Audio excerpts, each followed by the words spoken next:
biggest vacation snafus. That's too bad. Because your boy, I almost had one. Oh, almost. I saved the day, though. I don't know if we want to get into it now or not because we got 4 hours. I don't want to waste a great story in the first 2 minutes.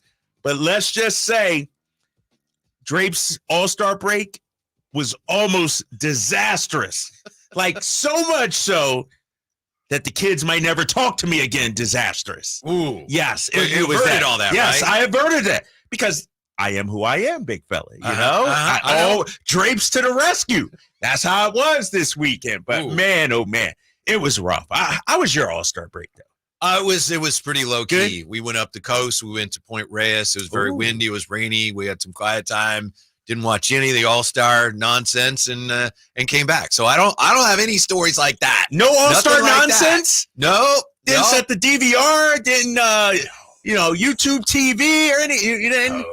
I watched, the day after the shootout. I watched it on my phone. It's like, oh, that was cool. The All-Star game itself, I was amazed. Yesterday, I figured, no one wants to talk about that. We don't need to waste our time talking about how to repair the All-Star game. But that's all people wanted to talk about. They called up. You know what I think they should do to fix the All-Star game? So, I just feel like, hey, we know at this point what it is. For a game that doesn't mean anything, for a weekend that doesn't mean anything, a lot of people were up in arms, man. I know. It was like their life was ruined because of this All-Star weekend. Your boy Burke said it was a disgrace. I know. It's part of a bigger issue, Whitey. And I'll be honest with you. Over the last 4 or 5 days, including All-Star weekend, I'm having a hard time listening to sports media right now. Mm-hmm. And I've gone on this rant before, and I'll go on it again. We have, I'm not talking me and you, I'm talking in general, in our country.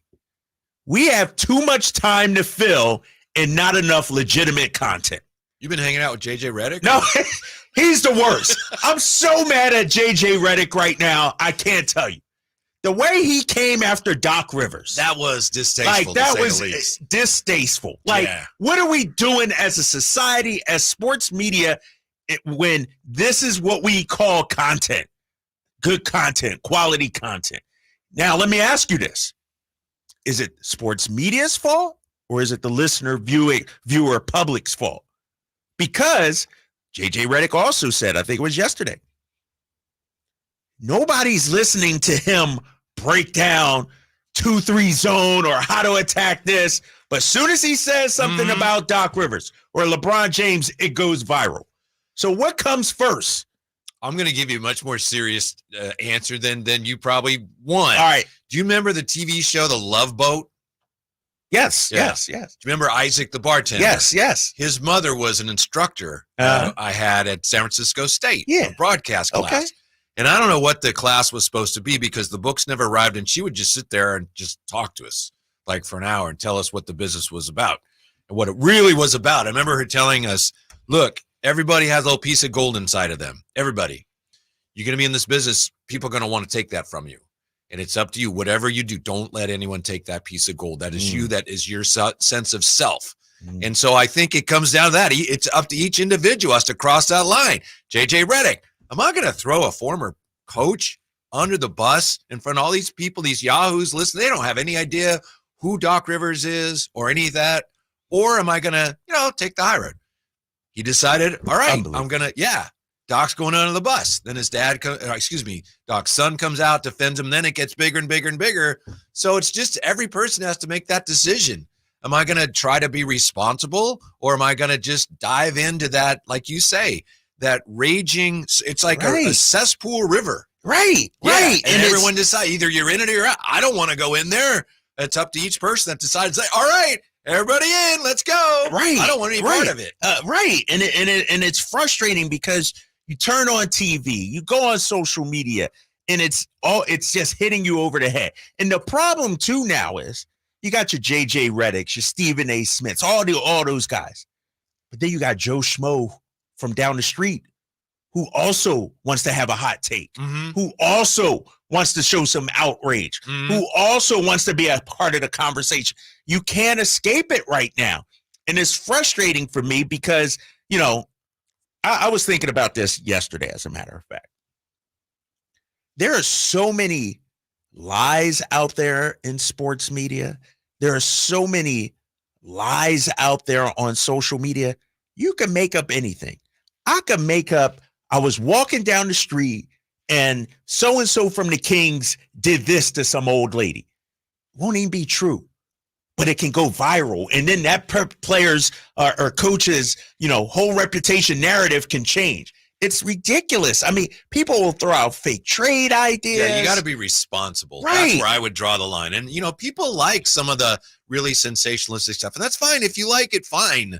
It's there for you. But to me, there's got to be a line as a reporter where I'm not going to say this or do this because I don't really know, and it would be really irresponsible. But now it's like, it really literally doesn't matter so much if you're right. It's more important that you be first with the information. Right. I mean, I've read stories of where reporters literally have been told, we don't care so much if you're right. We just want you to be first. So, if it's that upside down, I don't want any part of that. That's what I'm saying. We are doing a disservice to the people driving in their cars right now, listening right now, watching on YouTube right now, watching on TV. Something in particular that No, just the whole JJ Redick situation with the Doc Rivers thing. And Doc's my guy, and this isn't me sticking up. But where did that come? It sounded like a personal attack almost. Yeah. And where are we? And the thing, I know I get on Brock Purdy a lot. But it's never personal. Yeah. It's never about Brock, And Brock's probably really not going to care. Right. Brock's okay. But this is a former player going after. Doc's at home drawing up game plans for their next game. And all of a sudden he's dragged into this whole conversation by JJ Redick. And it bothers me. And maybe I should stop watching ESPN. Maybe I should stop watching First Take. Even NBA Today does it. An endless Lakers conversation. And then they had the nerve to talk about, and my guy John Corrales, who writes in Boston, covers the Boston Celtics. He puts out a lot of great content, but nobody clicks on it. But as soon as he talks about a trade rumor or something like that, it goes viral. It's we're in the business, Whitey, but sometimes, man, I'm like, what happened to the love of the game? Actually covering the sport. Covering the games, covering the people, instead of having these hot takes, instead of, making things personal. I feel like it's gone too far right now. Yeah. Too far. As you know, that's what JJ said. He said, look, I can break down, and you made this point already, I know. I can break down what Zion Williamson, bringing the ball down the floor does for their offense, or I go after a coach, and everyone, that's what people pay attention to. So he's saying that's what people want. Therefore, it's my job. I give that to them. Is that sports media, or is that the country as a whole? Look at politics. Look, like it's the train wreck thing. It's the car crash, Yeah. We all want everybody to be safe, but as soon as there's an accident, everybody's rubbernecking, I got to see this. Cumulative effect to it. It's like one instance of it doesn't do any harm, but pretty soon people lose trust in things they should have trust in. Everybody's angry at everybody else, and it just snowballs. You get to an ugly point. One area where I see it's pervasive is in politics. And because what happens in politics, and I know we're on Sactown Sports, we'll get to sports here in a minute, but one thing about politics, you talk about blurring the line, you don't know what's fact versus opinion anymore. And some people do that on purpose. On purpose. Yeah. And I feel like that's where we're getting now with sports as well. Somebody says something, it gets aggregated, and then that becomes the narrative about that person or about whatever we're talking about, and it's not necessarily fact. Yeah. I feel like that's what we're trending towards. Can I give you just a really small example of exactly what you're talking about? That ultimately it seems like that's nothing, but there was something about it yesterday. I saw this and it just stood out to me as an example of what you're saying. It's like, that's not right. Somebody asked Brandon Ayuk if he's gonna play for the Niners next year, and he says, we'll see if it's the right thing. So then the story says, Ayuk mum on mum means you don't say. Mum means you don't say anything. Right. It's like he wasn't. He said something. Yes. So it's like, I just don't understand. That's just not correct. How do you put that there? It's 100%, but it's just for the clicks. Yeah. It's if you put his full quote in the headline, it doesn't get as many clicks. But he stays mum, and people are like, and now it's all about clicks. So that's my soapbox for the day, man. I was frustrated these last couple of days listening. What a vacation you must have. Dude, had. I'm telling you what. I had a brilliant vacation, and we're going to get into but it was almost disastrous. Like, I almost won the worst Father of the Year award, but I actually got the best Father of the Year award. Good. Sounds like a good ending. Yes, it ended well. Just like this King season, we're going to have a really good one way or the other, right? We're going to have a good ending to all this. I think so, and we talked about it last week. Kings fans, our boys needed this break more than anything. We needed a week off for Sabonis. De'Aaron Fox, we're going to get into him and his shoulder coming up in a minute. But I look at these final 28 games, 17 home, 11 on the road, as the push towards the playoffs. I'm not talking about the play-in, as the push towards the playoffs. I think there's a legit opportunity for this team to go 17 and 11, 18 and 10. I know the schedule's tough, but we saw it a couple of weeks ago when they had 3 days off. They ran off 4 in a row, I think it was. Now you get a week off? Come on, man. I think the stretch run is here. Kyle, I don't know if you're aware of this, but you were vindicated. Something Mike Brown said totally vindicated you. No, I don't know what he said. But you're not surprised. I'm not surprised. Remember, I know what I'm talking about, Whitey. You shared with us before the break that you asked Mike about, hey, does your team need a break? Yes. And he didn't. He shot me down quickly. Well, when he got back with the media, he's like, oh, did we need a break? Wow, did this team need a break? Hey, Mike, you owe me a dinner, a drink, something. I was just a little premature in putting that out there. I should have waited till after the Denver game or after All-Star break. Yeah. Because he shot back at me. This was after – which game was that? I forget the game Tuesday. It was the first night of a back-to-back. It was the Phoenix or the Denver Phoenix game? Yeah. Phoenix game. And I went to him. I said, Mike, you guys need a break. He's like, break. We got a game against Denver. I'm not thinking about it. And it was. But I guess it was yesterday. He's like, oh, man. Whoa, did this team need a break? I can't. I've been telling him. I was a little premature. Sorry, coach, but you got to admit, I was right. I was right about that. When we come back, we got to catch you up on – Jay's got a movement going. Did you know that? Baby, City of Trees. Yeah, City of Trees versus Farm to Fork. Yeah, City of Trees, Drake. Yeah. All right, we got to get into it. I know you're a transplant, but a City of Trees, just ride with it now. And I don't know if you have any Drapes takes for the All-Star game. I always got Drapes takes. Whatever, it's next year with the draft, guys. Glad you're with us. Glad Drapes is back on Sactown Sports. On the move? Got somewhere to be? Take Sacramento Kings basketball with you. The Sactown Sports app will let you stay connected to your passion. Never miss a moment of Sacramento Kings basketball with the Sactown Sports app. At Fisher Investments, we may seem like other money managers, but we're different. Are you really that different than the rest of us? We are. As a fiduciary, we always focus on what's best for our clients. What services do you offer besides investing? We have a team of specialists in financial planning, estate planning, and more. Your clients rely on you for all that? Yes, we ensure clients receive unparalleled service at every step of the relationship. Okay, but you still sell commission-based products, right? No, because we believe that's a conflict of interest. We prioritize service over sales goals. So, then how do your fees work? We have a simple and transparent fee that's a percentage of our clients' portfolios. So we do better when our clients do better.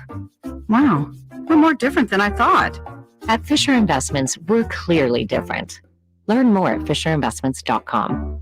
Investing in securities involves the risk of loss.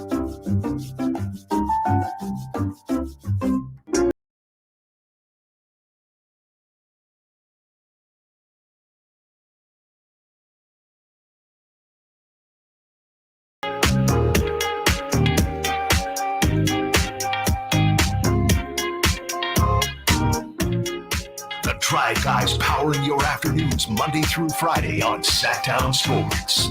I don't know if I should do this.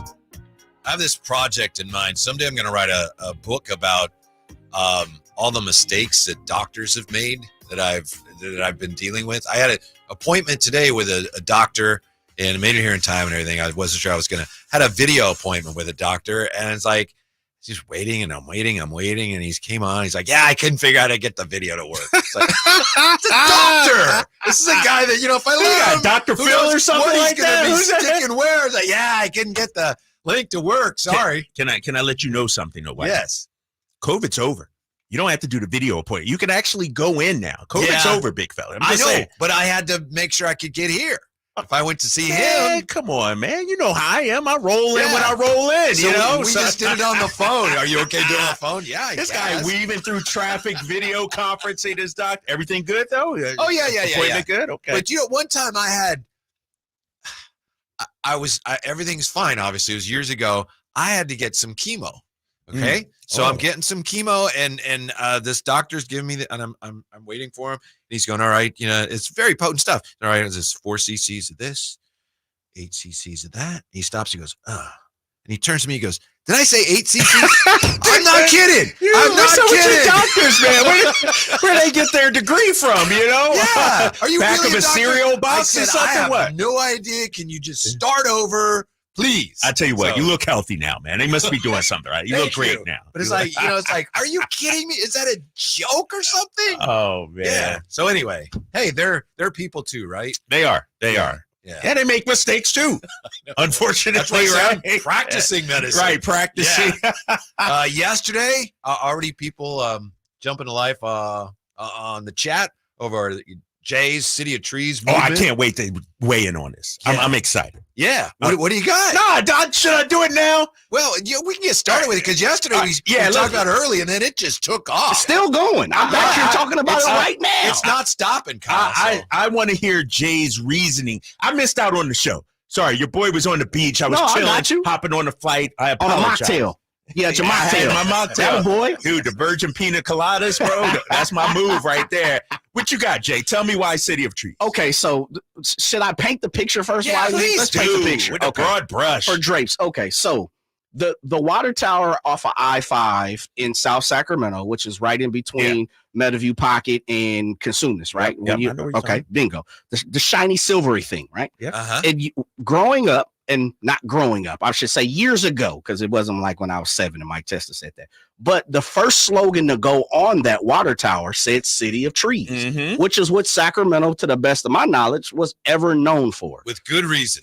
Whitey, is there anything that you've known Sacramento to be called before that? No. No. And Okay. I remember Right. what's one of the first things I learned about Sacramento when I moved here. It's like, wow, yeah, there's trees everywhere. Yes, City of Trees. And there's reasons why Whitey put out there, like we've had more trees per capita. There's so many different things, the reason why, right? And so that's what I know Sacramento as, is the City of Trees. And years later, this is when I was living in Los Angeles, I remember driving through, coming up I-5, which I did almost every week, every other week, and they changed it. And I remember, as Joe Giroux, our digital guy here, our digital president here for Sports 1140, said when he was at another channel, a news channel at that time, it was a big thing when they changed it. Like, people made a big fuss about this. Mhm. They put farm to fork on there.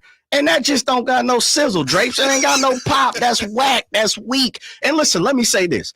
With the understanding that farm to fork is business, there's a reason why Sacramento is considered a foodie city, and we have like the foodie lands and things that come through here, and all these different, events that come through here. And as Mike Testa, the CEO of Visit Sacramento, talked about, we just got a couple of restaurants with Michelin, Michelin ratings. Yeah, Absolutely, which is dope. Congratulations to them. And I probably should look that up because I read it, but I don't remember the names. With all that being said, that's whack. Yeah. It's City of Trees, Drake. Yeah. So we had Mike Testa on because Yes. we were talking about everything going on with, there was a story Friday that the A's were likely to come here, that we're the front runner. So we had Mike Testa on to talk about all this stuff about pro sports Sacramento. And Jay kind of said throw at the end. He goes, what's up with City? Why aren't we City of Trees? And then it just took off from there. He touched a nerve. I did, And, he's got that gift. And he doesn't tweet out much. Yes. But he tweeted that. I did see that. Yes. And you know what? I will say this. As you just said this, Drapes, I'm not too much of a social network person, but I probably got a couple hundred hits on responses. Yeah. And so now I'm like, let me start to respond to some of these because I'm a people person, baby. This is what we do on the drive, guys. We are those people. So I started reaching out to some people, quoting a few guys. Yeah. Then Carmichael Dave jumped on it. Oh, He's he like, jumped on. he's like, listen, if you don't call the City of Trees, then you're not from Sacramento. You're fooling yourself. So then I started getting some, not powerful, but important people like yourself and Dave, and people start talking about it, and it's just taken off. Like, literally, I've been in here 19 minutes and Joe Giroux came in here, Emil's come in here, and they're all like, yeah, it's City of Really? Trees. Yeah. Well, it's not even close. But if you look it up on Wiki, it literally says City of Trees, and there's all the cities, and then it says Burlingame. formerly City of Trees, Sacramento. Before you speak on it, Drake, let me throw you a couple names out there. Go ahead, please do. Tustin, which Whitey didn't even know where Tustin was at. Do you know where Tustin is at? It's in SoCal. It's in OC Santa Ana, right? Claremont. You know where Claremont? Same thing, SoCal. Okay. Woodland. No disrespect to our cousins, up that way, but y'all not the City of Trees. Chico. No disrespect to our peoples out there. Chico State. What about much the ATL? Love. ATL. Nobody knows Atlanta as City of Trees. Does anyone call Atlanta the City of Trees? South Pasadena. We don't even know that was a city, Drake. Yeah. Dude, you know what you sound. Can I weigh in right now? You know what you sound like? Yes. You sound like my dear late great grandmother now. This is 2024, Jay. That's fine. Ain't nobody coming to Sacramento because it's the City of Trees. If I'm driving by and I'm like, oh, it's the farm to fork capital. Maybe they got some great restaurants. Let me pull over and get a nice chicken and the egg. Come on, I'm saying the trees does not scream tourism, big fella. As my guy Alex said, if you want Sacramento to grow, it's farm to fork. It's 2024, Jay. Farm to fork was 1974. It's 2024. City of Trees was 1974. 2000. It's all about the food now. You want to be known as a food city. We're already known as that. Not really. But we're also known as City of Trees. So this is what you're telling me. It's okay for you to switch up identities. That's what you're okay. So you might as well go to DMV with the times. No. You go to DMV. With the I times, understand that. I understand that. But what you're telling me is that's what's happening. What you're telling me to do, Drapes, is you want me to go ahead, and no disrespect to anybody that goes and alterates their face and their body and all that type of stuff. Do what you want to do. Right? That's fine. But that's what you're asking Jay to do, which I don't want to do that. I'm okay in my skin. I'm all right with that. You know what it is. And you want me to go to DMV and retake three different pictures. Jay, you want me to be with the Mr. Potato Head. I don't want that. Yeah, powerful. No, not at all. Yes. I'll change my name. I'm keeping it real. You guys Cinco. I'm changing my name from Johnson to Ocho Cinco. You're baseball purist. You don't like the DH. You don't like the DH. Nope. You didn't like the DH rule when it was first. That's not me. I loved it. Loved it. Exactly. So why is that? This is adapting with the times here, Jay.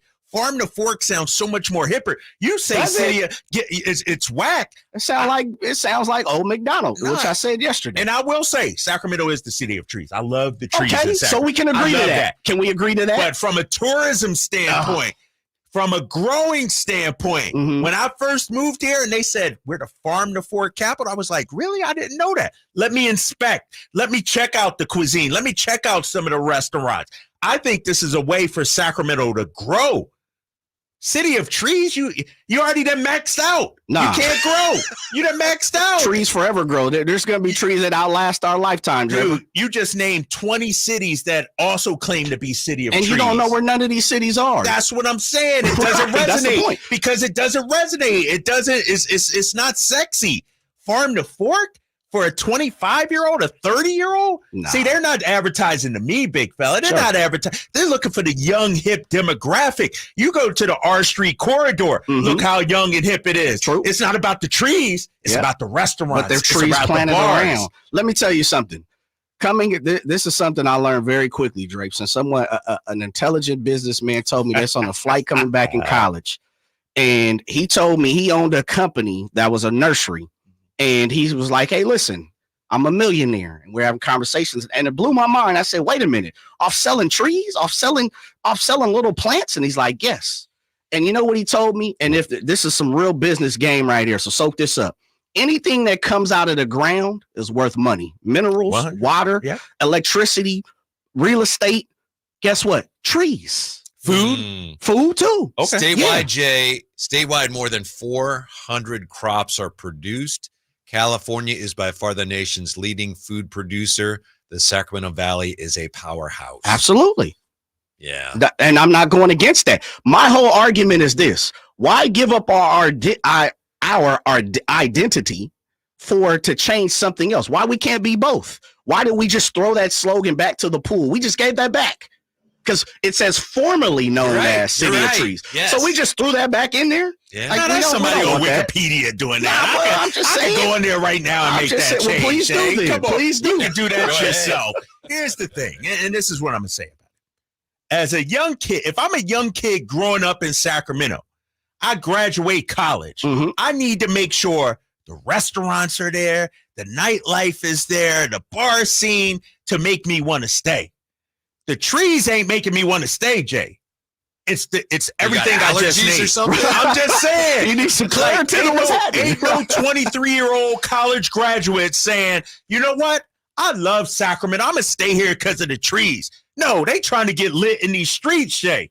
Well, listen, I don't want to dive too much deeper than that because I can say this. we definitely would need a mic tester. And I told him, I said, listen, I have ideas. I don't want to tear apart my city, but there's a lot of things that we don't do for young people. So as much as what I understand what you're telling me is, there's a lot of young people who tells me like, listen, I don't have a lot of things to do on certain nights because the city hasn't invested in young people. We need more of that. Absolutely. We need more of that. We can agree with that. Okay. So All right. my point of it is this. Why lose our identity? Man, that's tough to say together. Why can't we be both? Why can't we include City of Trees in our identity and say Farm to Fork and City of Trees? Okay. Why can't now you're speaking to me. And this is what I said. Did I not say this, Whitey? Why can't Yes, we you put did. City of Trees vertically on That's right. the tower? Yeah. Like, why do we just have to erase Get rid it of it. from All our right. memory, I'm with our you on history? that. Okay. You also wanted to build a statue of a tree. Yes, which we is need one. unusual. Absolutely. Most people just Bonsai. plant a We need a tree. bonsai. Love it. So that's where that is. That's where we're at. Yeah, All right. and it sounds like he's even won you over a little bit. Oh, because he changed his whole argument. No, He just I didn't. flip-flopped. No, I didn't. He just basically said, all right, I'm open to having both. I said that yesterday. Okay. I didn't change it. I'm open to having Yeah, both I too. changed Here we go. Because Common if, ground. if I'm a Sacramentan, if I'm running the city, Yep. I want the best of both worlds. There it was. That you could come be part of nature and have great Bingo. meal. This is family yeah, town. We agree. Right? Absolutely. All right. Yeah. I love it. Drape's takes on whatever that Yes. was All-Star City of Weekend Trees. coming up with the Drive Guys on Sactown Sports. Did you miss any part of our live local shows? Don't worry, you never have to miss them again. Check out SactownSports.com and search our podcast page and play our shows when you want. The Carmichael Dave Show with Jason Ross, Stiles and Watkins, and the Drive Guys. Plus, other podcasts like Return of the Empire, Return of the Roar, the Stingers Up podcast, and Golf to Go with Frank LaRosa. They're all available right now on SactownSports.com. Power Business Technology is proud to be 100% independent, locally owned and managed Toshiba copier dealer. Local ownership cuts out the red tape, allowing ourselves to never be too busy to personally answer the call when our clients need us. Recognized for excellence in service execution, training, and customer service, we're proud to be named a 2022 Toshiba ProMasters Elite Dealer. Contact us today for all of your business printing needs at 844-POWER-BC. That's 844-769-3729, or visit us at powercopiers.com. Sactown Sports is home to the Kings, Niners, and now the business of sports. Hosted by Kelly Brothers and brought to you by Cap Trust, offering customized, independent financial advice at captrust.com. Join Kelly Brothers, Carmichael, Dave, and Jason as they look at the business of sports every Thursday at 7:40 a.m. You want to know how sports really work? Follow the money with Kelly Brothers from Cap Trust on Sactown Sports. Maida Chevy has 2.9% APR financing on every new 2020 Ford half-ton Silverado in stock. 2.9 for 72 plus great Maida Chevy savings on new Silverado. Online at MaidaChevy.com. Together, let's try. Finance for GM. Country in the Park is back May 17th and 18th at Cal Expo with Brantley Gilbert, Dustin Lynch, Jay Cohen, Walker Hayes, and more. Tickets start at just $46. Country in the Park, May 17th and 18th at Cal Expo. For more information, visit CITPFest.com. Brought to you by Coors Light, Garner Roofing, and Roseville Kitchen and Bath. Thunder, feel the thunder. It ignites something inside of you. Lightning and the thunder. Sets alight an elevated state of being. Days are pure exhilaration. And the nights, they're simply electric. See it, hear it, feel it. Thunder, feel the thunder. Lightning and the thunder. Thunder Valley Casino Resort. Feel the thunder. Guys, want to lose weight, improve your performance, and increase your drive? Revive Men's Health can help you make it happen with our new cutting-edge weight loss medications like your favorite athletes and celebrities use. They're affordable and available now. And since your testosterone level has a direct impact on your weight and fitness, get a free T-check and free exam. Book your appointment today at Revive Sacramento. We know we can help you. Call 916-277-8599. That's 916-277-8599. Or visit ReviveMen'sHealth.com. Welcome to the President's Day sale, happening now at Northern California's #1 Honda dealer, Stockton Honda. Celebrate with us and get huge savings on our giant selection. Whether you're shopping new or pre-owned, Stockton Honda has the selection and savings. Plus, get top dollar for your trade. Anytime, anywhere, it's all here.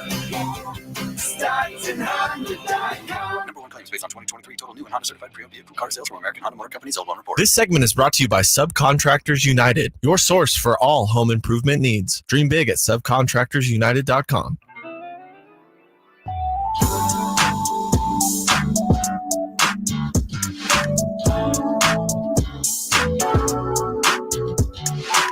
The Drive Guys, live and local, every afternoon, Monday through Friday on Sactown Sports. What I'm getting out of this is that Sacramento citizens really love their trees, and they don't want to have their trees disrespected. But as let's see, Brandon Dietzman says, hey, the city of trees can be the farm to fork capital. I think Jay's onto something. I think Jay's brilliant. He's realized there's no way the farm to fork capital thing's going away, but maybe if we can kind of coexist. Right. Yeah. That's a smart strategy. I He's agree. facing a lot of resistance. No, but here's the thing about Jay, and I respect him the hell out of him. He started off his argument one way and then changed it towards the end. That's not true. That's what I felt. That's not true. Ultimately, Jay, your argument is let's not just forget about City of Trees. Like, incorporate that somehow. Correct. Okay. So let me make sure I quantify exactly what I'm saying. Is which I said to Mike Testa yesterday, is it can be both, number one. Number two, we shouldn't lose our history and tradition just because we're trying to impress a 22-year-old kid to stay in Sacramento. That's not what it is. I'm not 22 years old. I'm not 60. But at the same time, this is what I grew up knowing it as. Yes. As Whitey has eloquently put and said yesterday and today, this is something that's went back over 100 years. Yeah. Okay. I'm not saying we have to drive around in stagecoaches, Draper. That's like that's what you want me to do. Is like ride around in stagecoaches. That's what it sounds like. No, that's not what I'm saying. I love the new G1C. I love brand new restaurants that we have. I love some of the great things. Look, you live, well, I don't want to say where you live, but you live on the outskirts of Sacramento, right? And we've moved on. I live in the Thomas, absolutely.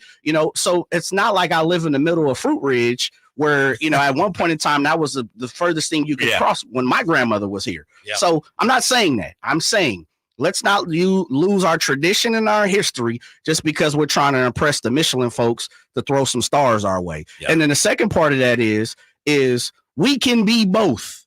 Right. We can have an unofficial slogan, which, as I said yesterday, City of Trees.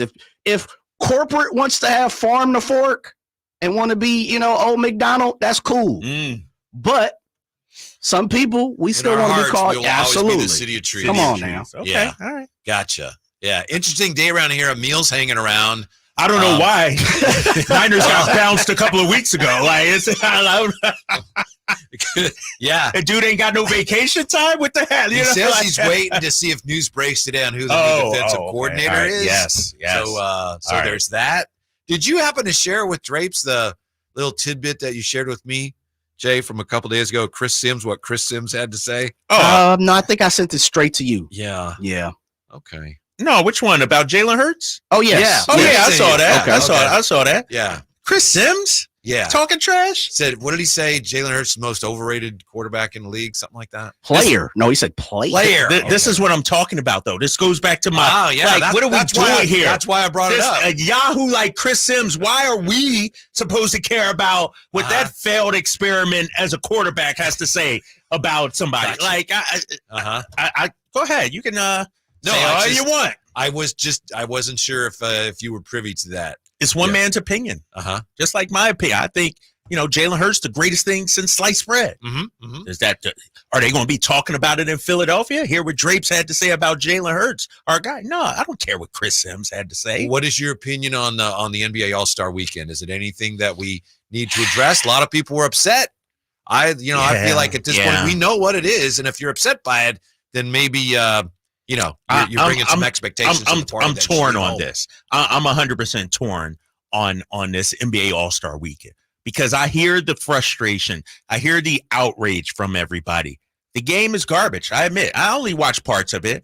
Like I said, I was having my mocktail, laying on the beach. Was your son glued to the whole weekend, or would have been? Well, we were driving, and he had the iPad out watching it. Yes, and I thought the All-Star Weekend is not geared towards me, you, Jay, anybody of our age. It's about the young kids. It's about the teenagers. Farm to fork people. Farm to fork. Exactly. It's not geared for us. And why are we expecting an exhibition to be competitive? Remember, it's an exhibition, right? Yes. Doesn't count in the standings. Doesn't matter. Why are we expecting it to be super competitive? I agree with you 100%. But some people would answer this question this way. They'd say, well, it used to be. Now, I think you're right. And that's why at this point I'm just out on it because I know what I'm going to get. But some people look back on and some great players. Michael Jordan, that was a while ago, but it doesn't seem like that long ago where players cared. But we're old. Like, I think the younger generation, and this is why I'm torn on this, because I had a conversation about this with my son, actually, because he's a big all-star NBA guy. He wanted to watch the slam dunk three. Like, he was glued to every celebrity game, rising stars. Like, it's his weekend. And so I thought, if he's that interested in it, what does it matter if, defense is being played? But at the end of it, we had a discussion, and he said, you know what? I wish they did play harder. And so this is my 14-year-old son. Here's the problem I have with All-Star Weekend. Here's the problem I have with Anthony Edwards, who said, you know what? It's an exhibition. Here's the problem that I have. During the offseason, you could go to Rico Hines' summer runs down at UCLA.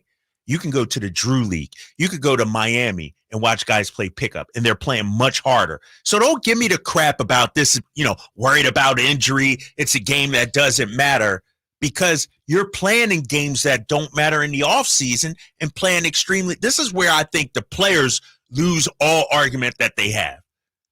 Because, like I said, I've seen the video. We've seen some of the workouts these guys go. They're sweating. They're going hard.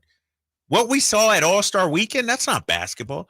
Luka taking a three-quarter shot, like, they don't care. They're not taking it seriously. And I get it. You don't want to get hurt, but you can play a little bit of defense. You don't have to, it doesn't have to be game 7 of the finals or anything like that. There has to be a balancing line. And so that's my thought on that. I got something else, but I want to hear what you think about that. I just think it's a done deal. That's all we're going to get now. And it reminds me of where we were with the Pro Bowl 2011, 2012. I remember watching the Pro Bowl, and offensive linemen or defensive linemen, they're just kind of leaning against each other. And the commissioner went nuts. Yes. And people were outraged. And the commissioner talked about, well, we may do away with the game someday. And eventually they had to, because they realized there's just no reason for the guys to play. There's too much of a risk of injury. They're not going to do it. So what are we going to do? People still watch it. We'll play flag football, have these crazy games. And it still drew more people than the All-Star game. Yeah. By the way, do you know the All-Star game TV ratings were up? Yes, that's what I'm saying. Yeah. People are still watching. Yeah. So to me, it's a waste of time to sit there and try to figure out, how do we fix it? Do you have players pick their friends, change the names, East, West, whatever? I just think that's where we are. If you give them more incentive financially, even that, it's like, what are we doing? Yeah. So I don't think there's any saving it, but I think they'll do something All-Star Weekend. The game itself, to me, is like that ship has sailed. I agree with you. I still want there to be a game, but I just have to accept it is what it is. It's not going to be competitive. You're going to have Karl Anthony Towns scoring 50 in a losing effort. I will say this, though, Whitey. We, meaning fans, media, we created this. People will say the players created it. We have put so much emphasis on winning the championship that really that's the only way to validate your career, that guys don't want to get hurt middle of the season. Because if I'm Anthony Edwards, if I'm LeBron, if I whoever, can you imagine getting hurt in an all-star game? But it's not because they want to win the championship so badly, and you don't think so? Because they want their money, and I don't blame them. What do you mean want their money, though? What are you saying? Well, you're talking about guys that are making tens of millions of dollars. So why am I going to go out there and run around in this exhibition? I could get hurt. That's true. Yeah, and I don't begrudge them that. I'm not criticizing them. Right. It's just a fact of the matter. It is, but it's just a microcosm of society. Everything can be rationalized because of the almighty dollar right now. Look at college athletics. Look at the business world. Look at, influencers. Everything is acceptable as long as you make, for instance, I railed on First Take, JJ Redick, all this earlier. And a lot of times I hear people say, well, it's my job to do that. Mm-hmm. But what happened to common decency? What happened to trying hard? What happened to pride? All those things.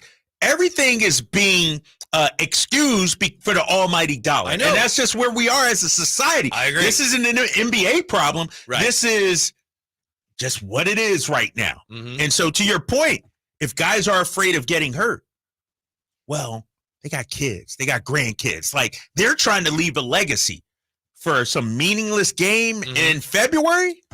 I get it. I understand it. I don't like it. I understand it, though. Yeah, you remember last year, Coach Malone said that was just not real good basketball. Remember, I think they won. Who knows? But I think it was after his team won. And bless him for being so forthright. Because that was hard to watch. That was not good basketball. And it's like, you're right. But rather than, what are we going to do? To me, it's just, that's where we are now with the All-Star game. Yeah, I agree with you. Like, we have to know going in, it's not going to be competitive. Mm-hmm. It's not. And I don't know what you can do to make it competitive, because these guys make so much money right now, an extra 100,000 to it. That's not going to move the needle for them. Yeah. And so would I like it to be competitive? Would I like it to have buzzer beater moments like we used to have back in the day? Like, guys should not be scoring 50 points in an all-star game. A team should not be making 42 threes, scoring 200 points. Right, 211. 211 in an all-star game. It's the dunk contest is what it is. The three-point, like, it just is what it is. Like you mentioned earlier, look at the Pro Bowl and what's happened to that. And so this is just the new day and age that we live in, I think, right now, when it comes to those kind of events. If you enjoy it, good for you. Just not my thing, so I didn't watch. I'm looking forward to the resumption of actual basketball games, all-star game.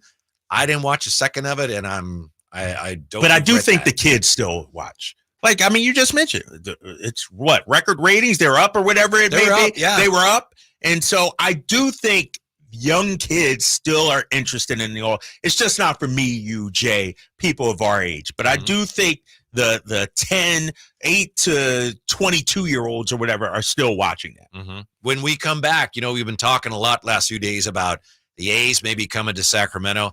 Are Sacramento's Major League Baseball dreams evaporating before our very eyes these days? Next year, with the Drive Guys on Sactown Sports. The only place you'll find Malik Monk is Sactown Sports. Oh my, what an athletic move that time by Malik Monk. Hey Sacramento, it's Malik Monk, and you're listening to the home of the Sacramento Kings, Sactown Sports. Your local sports leader.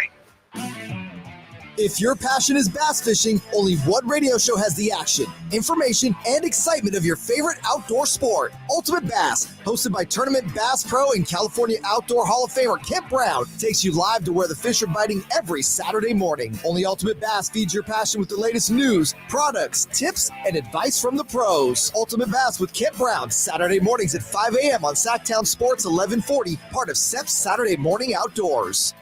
Hey, it's Carmichael Dave from my friends at Fire Wings talking about Wings Day Wednesday. That's right, 88-cent wings every Wednesday. 3-flavor lineup includes 7 classic, 7 dry rub, and 7 fusion wing flavors. It's the perfect fast casual eating establishment for the entire family. A great place to watch and enjoy sports with friends. 21 delicious flavors to choose from. Save time. Order online for pickup or delivery. Just go to firewings.com or download the app. Find a location near you. Order online. Earn rewards. Fire Wings. just wing it. Want the best movie experience in town? Join Sactown Sports IMAX Pass by visiting SactownSports.com. Sign up today. You can win tickets to see this week's films at the Esquire IMAX Theater. Bonneville International Radio Station contests are open to participants at least 18 years of age and older that are residents of California and who reside in one of the 6 counties that make up the Sacramento metro area, unless otherwise specified. Employees or agents of the station, Bonneville International Corporation, other area radio stations, or any entity associated with the contest are not eligible to win, unless the station otherwise specifies in its own discretion. Persons who have won in the last 30 days from a station contest or event may not be eligible. For a copy of the general contest rules, visit KHTK.com. Finding great candidates to hire can be like, well, trying to find a needle in a haystack, but not with ZipRecruiter. Its powerful technology actively finds and invites qualified candidates to apply to your job. So while other companies might deliver a lot of hay, ZipRecruiter finds you the needle in the haystack. See why 4 out of 5 employers who post a job on ZipRecruiter get a quality candidate within the first day. Try ZipRecruiter for free at ZipRecruiter.com/free. That's ZipRecruiter.com/free. My friend and I are taking a trip to Mexico this year, but neither of us speak Spanish. So we downloaded Babbel and started learning Spanish fast. Want to start getting conversational in another language in as little as 3 weeks? Babbel's quick 10-minute lessons were designed by language experts to be the most efficient and effective way to learn a new language. ¿Cómo te llamas? ¿Cómo te llamas? Babbel, language for life. Celebrating 10 million subscriptions sold. Go to Babbel.com and start learning a new language today. That's Babbel.com. Whitey here reminding you that not all grills are created equal. Start your 2024 grilling season right with a new lifetime warranty Napoleon Prestige line of outdoor cookers. My personal Napoleon P500 series gas grill has turned me into a grilling pro. It's incredible. Napoleon Prestige grills, versatile grilling for every occasion. Form, function, and luxury can come in the same package. Just go to your local Green Acres Nursery and Supply for the best selection today, or visit Napoleon.com for a dealer near you. It's no secret to golf enthusiasts that Timber Creek and Sierra Pines in Roseville are one of the region's most unique and scenic places to enjoy a great game of golf. 27 holes, boundless options. Elevate your game on our newly renovated driving range, putting green, and chipping area. Whether you're aiming for fun, lower scores, or all-around growth, we've got you covered. Experience golfing dreams in Roseville and book your tee time at timbercreekgc.com. Timber Creek and Sierra Pines, your ultimate golf haven. Dr. Ken Howachek and kinesiologist Kelsey Graham discuss the Good Feet store. The foot has a lot of detail. It has a lot of complexity. There's a lot that can go wrong. A lot of problems start in the foot and end up elsewhere. Knee pain, hip pain, back pain. When aligning the feet properly, we can see relief elsewhere. And that's the beauty of the Good Feet Arch support. It can place the feet into their ideal position and gives them the balance, the support, the comfort, and the relief of the pain. The bottom line is that the Good Feet Arch support can be a highly effective pain relief solution when nothing else has worked. The feet have a really big impact on how the rest of the body moves. The knees, the hips, the lower back especially. If the foot isn't properly aligned, all of these joints are going to function incorrectly. That results in a lot of muscle tension and chronic pain. What I really like about the Good Feet system is that the right arch supports can put the foot in its proper alignment. So all the joints up the rest of the body will be aligned properly as well. And when the body's aligned, we can reduce the risk of injury and chronic pain. Visit the Good Feet store in Sacramento, Roseville, Modesto, Stockton, and Vacaville for a free fitting and test walk. When it's chilly cold at night, don't just add another blanket. Add a new furnace system instead. Now for as low as $5,999 with 0% interest and no payments for 18 months. Bonnie.com. Some restrictions apply. License 696-355. We love the game because anything can happen. There's no sure thing. How did that go in? Every play, every shot, Are you kidding me? every swing is a risk if you bet. I can't believe that just happened. There's no easy money. There's no luck. And no one wins all the time. If you bet, bet responsibly and always set a limit. Learn more at responsibleplay.org. Time to check out Capital Casino, conveniently located at 411 North 16th Street in downtown Sacramento.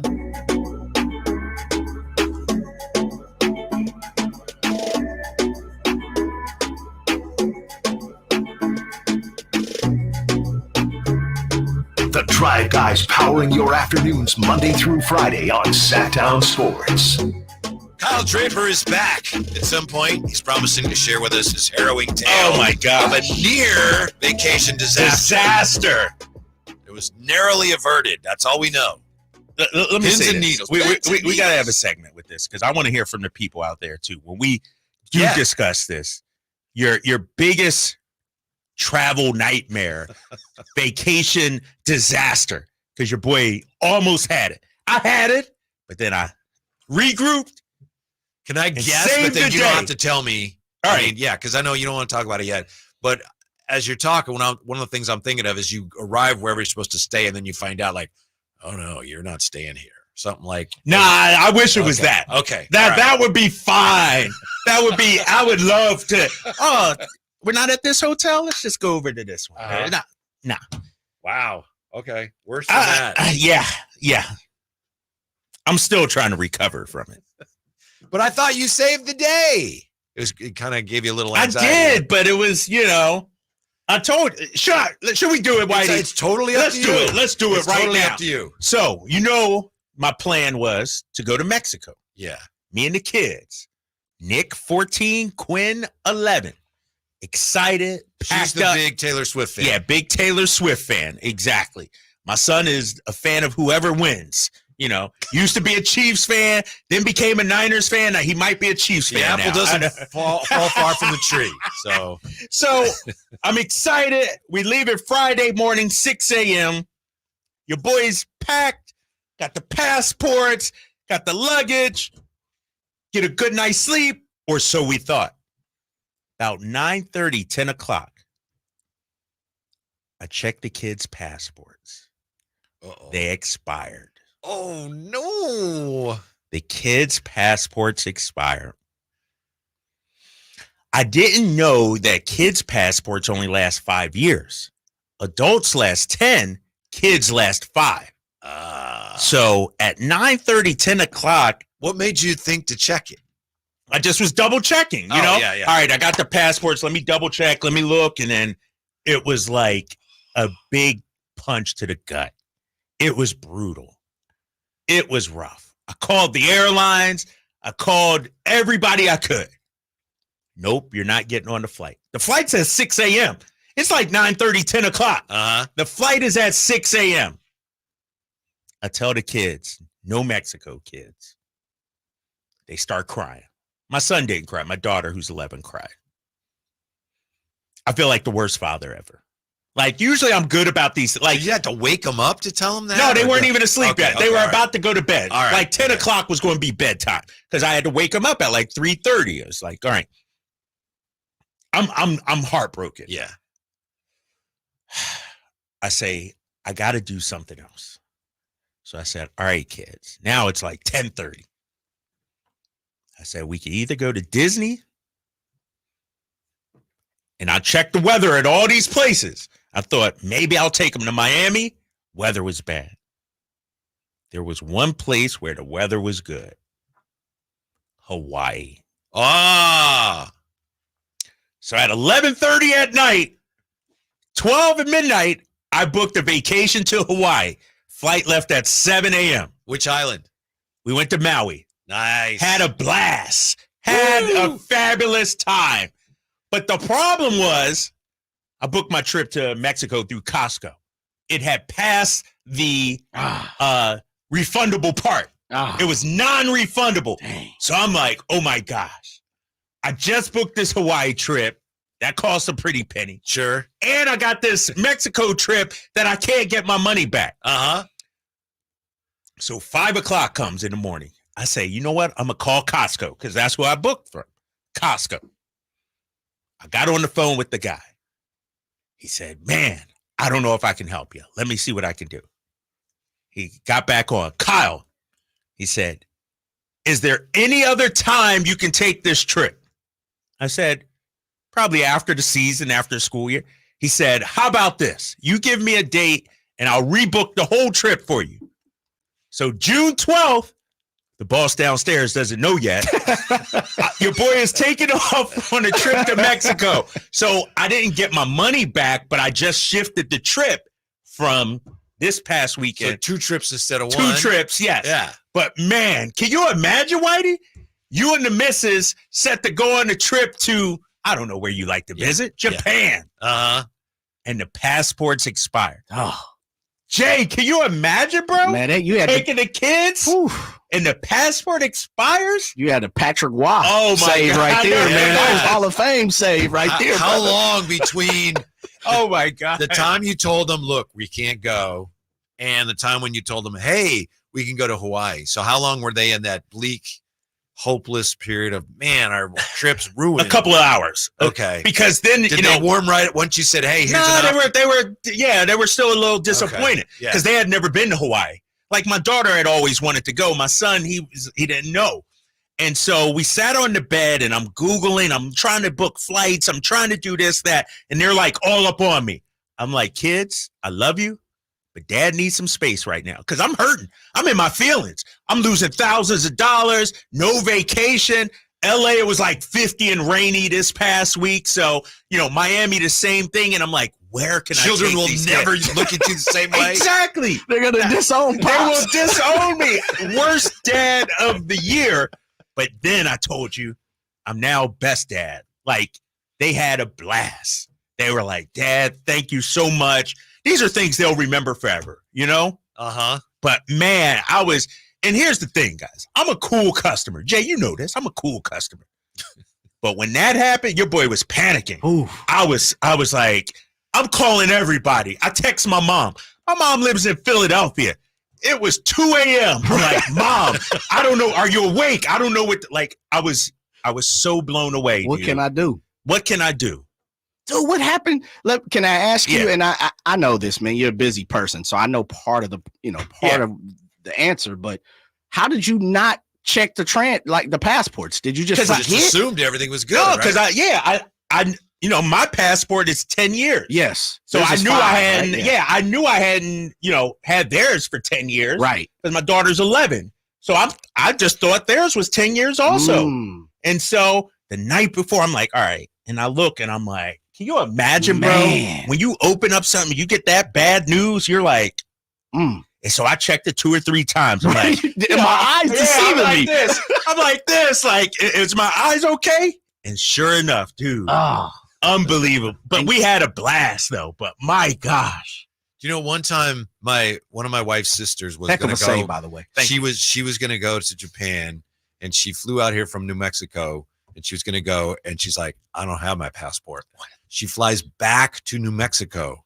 Must have left it there. Not there. Comes back to San Francisco, goes to the consulate to get a passport. Yeah, to get it. It's that, comes back, realizes it was in her bag the whole time. Oh, sorry to laugh, bro. That's a trip. That's a trip. Yeah, she had it the whole time. Oh, my gosh. Oh, it did all that traveling back. Yeah, she had it just misplaced. Dude, I'm glad. Yeah, it worked out. But I tell you, your boy was. So you didn't sleep much that night, did you? Not at all. I think I fell asleep. By the time everything was booked, it was like 12:31. And I'm like, and I woke up at 4. So, yeah. And, and I woke up at 4. Still not knowing if I'm gonna be able to get that Mexico money back. Yes. So I can't sleep. I'm like, oh my God. You can't count your pesos. Right. That's what I'm saying. And as you guys know, Hawaii is much more expensive than Mexico. Boy. Mexico, our dollar goes a long way. Yes, it does. Hawaii, not so much, No, bro. no. So your boy was out with some pretty pennies. That's why. Do we have overtime here? I might pick up some shifts. Seriously, I need to pick up some shifts. We're going to be hearing a lot of your Mercedes-Benz commercial. Right. Yeah, so that's my story, man. That's tremendous. Congratulations, Thank you. brother, for pulling that out. Yeah, it was rough, dude. Yeah. It was brutal. Ariana Rivera with the save. Yes. You're not lying. That's love right there, though. I tell you, because back in our day, my dad would not please charge that to the game. Right? He'd be like, "Hey, we going to Uncle Willie's around the corner. That's our." I'm gonna take you up to the Flyers Farm, the Fort restaurant in the city. Right. We gonna explore Sacramento this weekend, guys. We'll go stay at the Sawyer, but when we come back, we got the good news, the bad news on the Kings, the West, and the second half. What a story. Next, Drive Guys, Sactown Sports. On the move? Got somewhere to be? Take Sacramento Kings basketball with you. The Sactown Sports app will let you stay connected to your passion. Never miss a moment of Sacramento Kings basketball with the Sactown Sports app. Did you know some ordinary cold medicines can raise your blood pressure? That's alarming. Fortunately, there's Vicks DayQuil high blood pressure. It's specially formulated without alcohol, sugar, or decongestants to provide fast, powerful cold and flu symptom relief for people with high blood pressure. So if you have high blood pressure, try DayQuil high blood pressure. The daytime coughing, aching, fever, sore throat, cold, and flu for people with high blood pressure medicine. Use as directed. At Ashton & Price, over the last 25 years, we've won just about every injury case you can think of. Slip and fall, falling merchandise, fell through rotted decking, we won those. Dangerous stairs, falls into holes, dog bites, won them. Injured while pedestrian or on a bicycle, auto, motorcycle, big rig, company vehicle, Uber, or Lyft accident, we've won them all. And the best news is there's no fee until you win. So no matter how you got injured, remember, for the best advice, don't think twice. Call Ashton & Price. 37,000, 25, 1. These are the 3 numbers to remember to get the visibility and control you need to make the right business decisions instantly. 37,000. That's the number of businesses which have upgraded to NetSuite by Oracle. NetSuite is the #1 cloud financial system, streamlining accounting, financial management, inventory, HR, and more. 25. NetSuite turns 25 this year. That's 25 years of helping businesses do more with less. Close their books in days, not weeks, and drive down expenses. 1. Because your business is one of a kind, so you get a customized solution for all of your KPIs in one efficient system with one source of truth. Manage risk, get reliable forecasts, and improve margins. Everything you need to grow, all in one place. Right now, download NetSuite's popular KPI checklist designed to give you consistently excellent performance absolutely free at netsuite.com/company. That's netsuite.com/company to get your own KPI checklist. netsuite.com/company. Hey, what's up, everybody? It's your boy Drapes, Kyle Draper here for Mercedes-Benz of Stockton. You know, I'm loving my new EQS SUV. It's the most amazing car I've ever had. In fact, when I'm on the road with the Kings, I can't wait to come back just to hop in that EQS SUV. It's lovely. Now, if you've been on the fence about purchasing your first fully electric vehicle, I'll just say this. Schedule a test drive and see for yourself what makes these vehicles so incredible. Right now, Mercedes-Benz of Stockton is offering up to $10,000 in incentives on new 2023 and 2024 Mercedes-Benz electric vehicles. You'll also receive a wall box home charger and 2 years of prepaid vehicle maintenance if you purchase or lease any Mercedes-Benz electric model. So head on over to Mercedes-Benz of Stockton, just 30 minutes from Sacramento, right off I-5, online at mbofstockton.com. That's mbofstockton.com. Hello, Sacramento. I'm Emran Pilati, owner of True Sports Cards and Collectible Store here in Rockland, California, and the host of the True Sports Cards Show that airs right here on Sactown Sports 1140 every Saturday from 10 to 11 a.m., where we discuss the latest trends, hottest products, and deliver exclusive interviews with other industry leaders. And don't forget to visit our shop, True Sports Cards, at 6661 Stanford Ranch Road in Rockland and see what we have for all your sports card and memorabilia needs. From the Power Business Technology Toshiba Studios, KHTK AM Sacramento, KYMX HD2 Sacramento, the only station in Sacramento giving you local sports coverage from 6 a.m. to 6 p.m. Monday through Friday. Sactown Sports.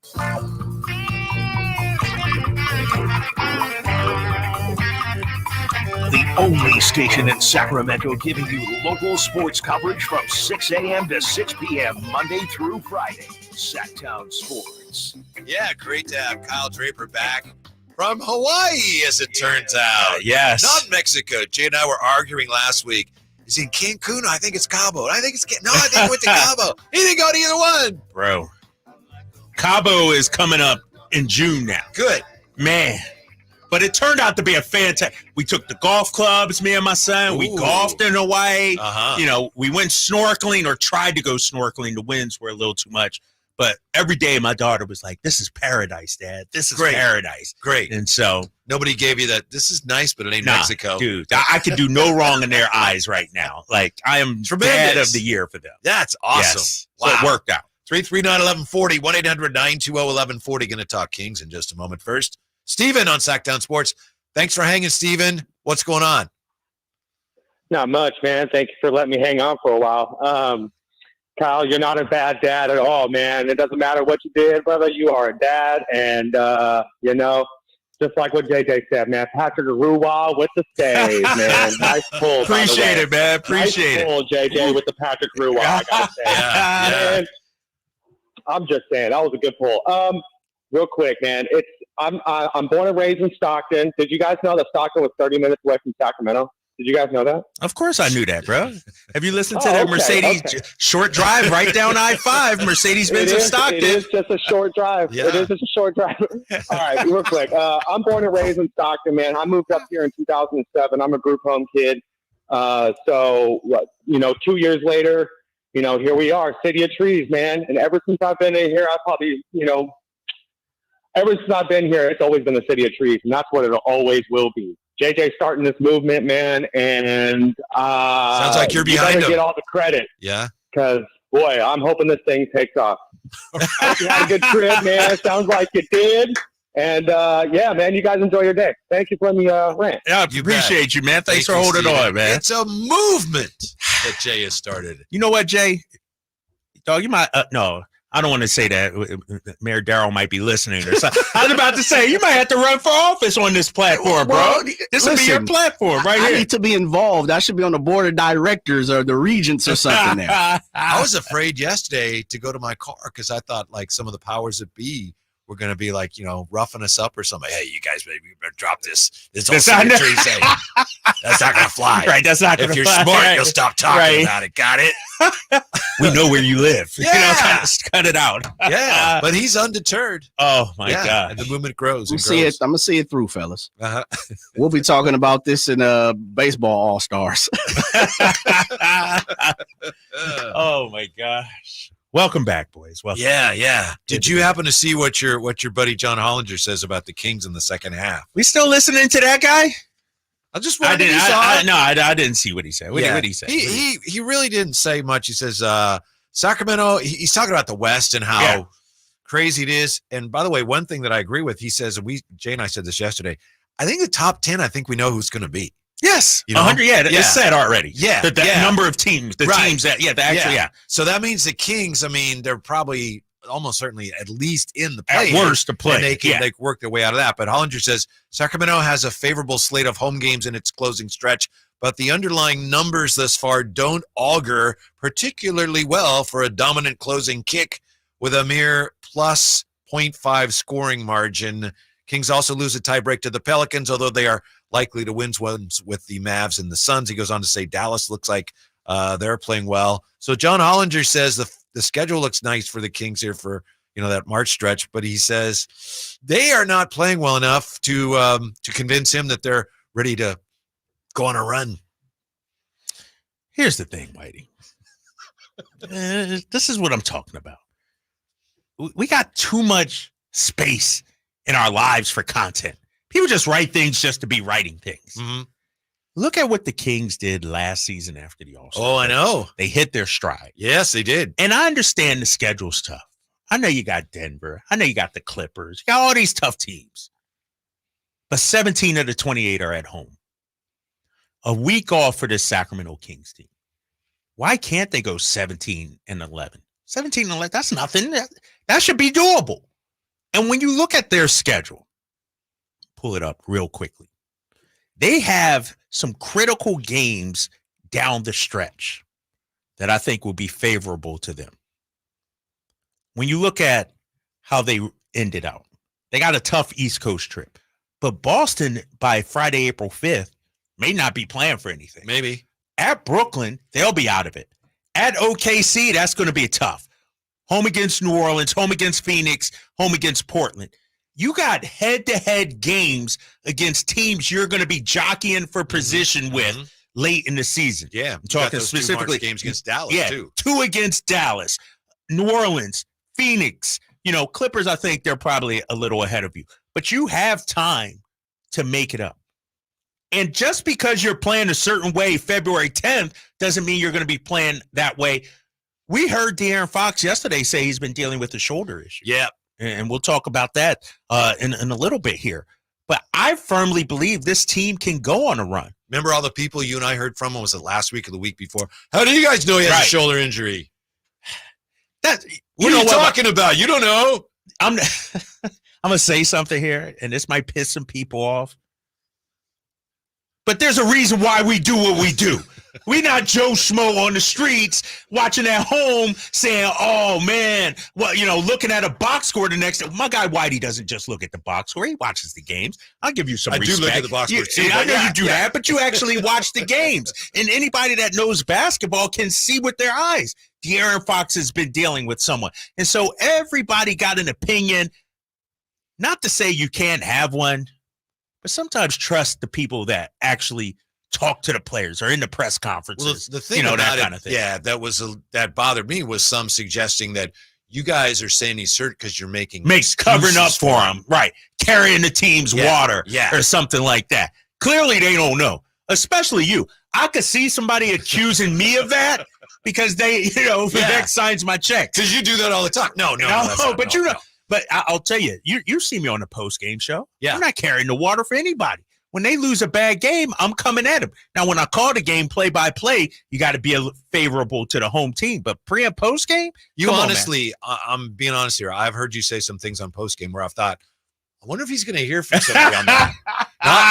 But that's just how you do it. Yeah, and I haven't, thankful for the Kings. Nobody's ever called me and said, Kyle, take it easy on our guys or any, because. But let me say this real quick because I want to make sure I say this right here is that's what makes you though.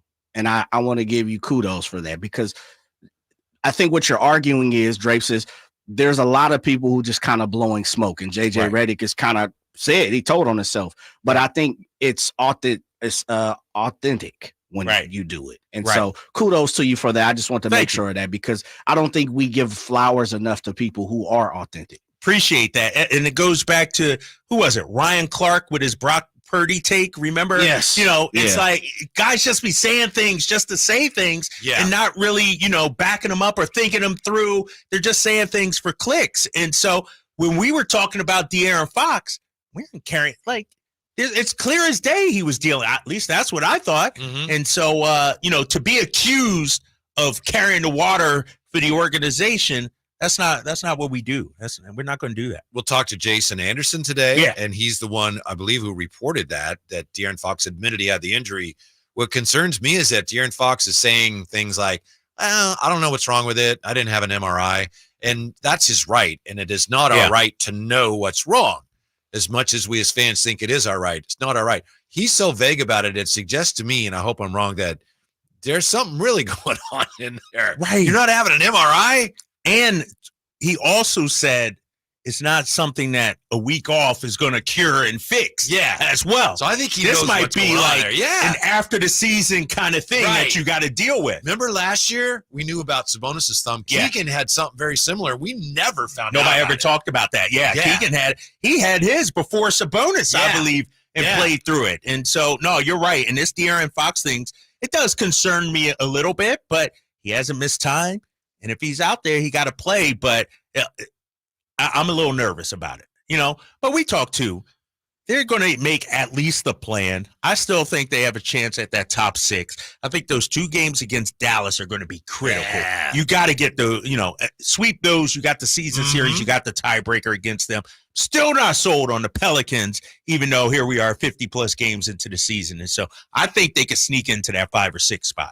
How do the Kings get better between now and the end of the season? Mike Brown says that's an easy one, and we break that down when we come right back here. Drive, guys. Sactown Sports. Our first year as the radio home of the San Francisco 49ers is one we will never forget. And here's Purdy going to throw one deep, wide for Debo. Made the catch on the back shoulder. Touchdown! San Francisco! And a back shoulder banger for Debo Samuel. Congratulations to the 49ers on a terrific year. And thank you for so many wonderful memories. Are you ready for the deal of a lifetime? This week only during the President's Week sale, get ready to rev up your savings at Elk Grove Kia and elkgrovekia.com. The doors swing wide open every day at 9 a.m., and we're unleashing the biggest selection of pre-owned and brand new vehicles you've ever seen. With so many options to choose from, you're sure to find the car of your dreams. But hold on to your seats, because here's the best part. Our prices are slashed to the bone, and they're so incredible that we can't broadcast them. You have to come down and see for yourself. Don't wait. This is a 1-week only event. And to make it even better, you can drive away with your dream car right on the spot. No waiting, no hassle. Just instant delivery right on site. Remember, the President's Week sale happens this week only at Elk Grove Kia and elkgrovekia.com. Doors open at 9 a.m. sharp. Elk Grove Kia, where the biggest savings and the hottest wheels await during the President's Week sale, only at Elk Grove Kia.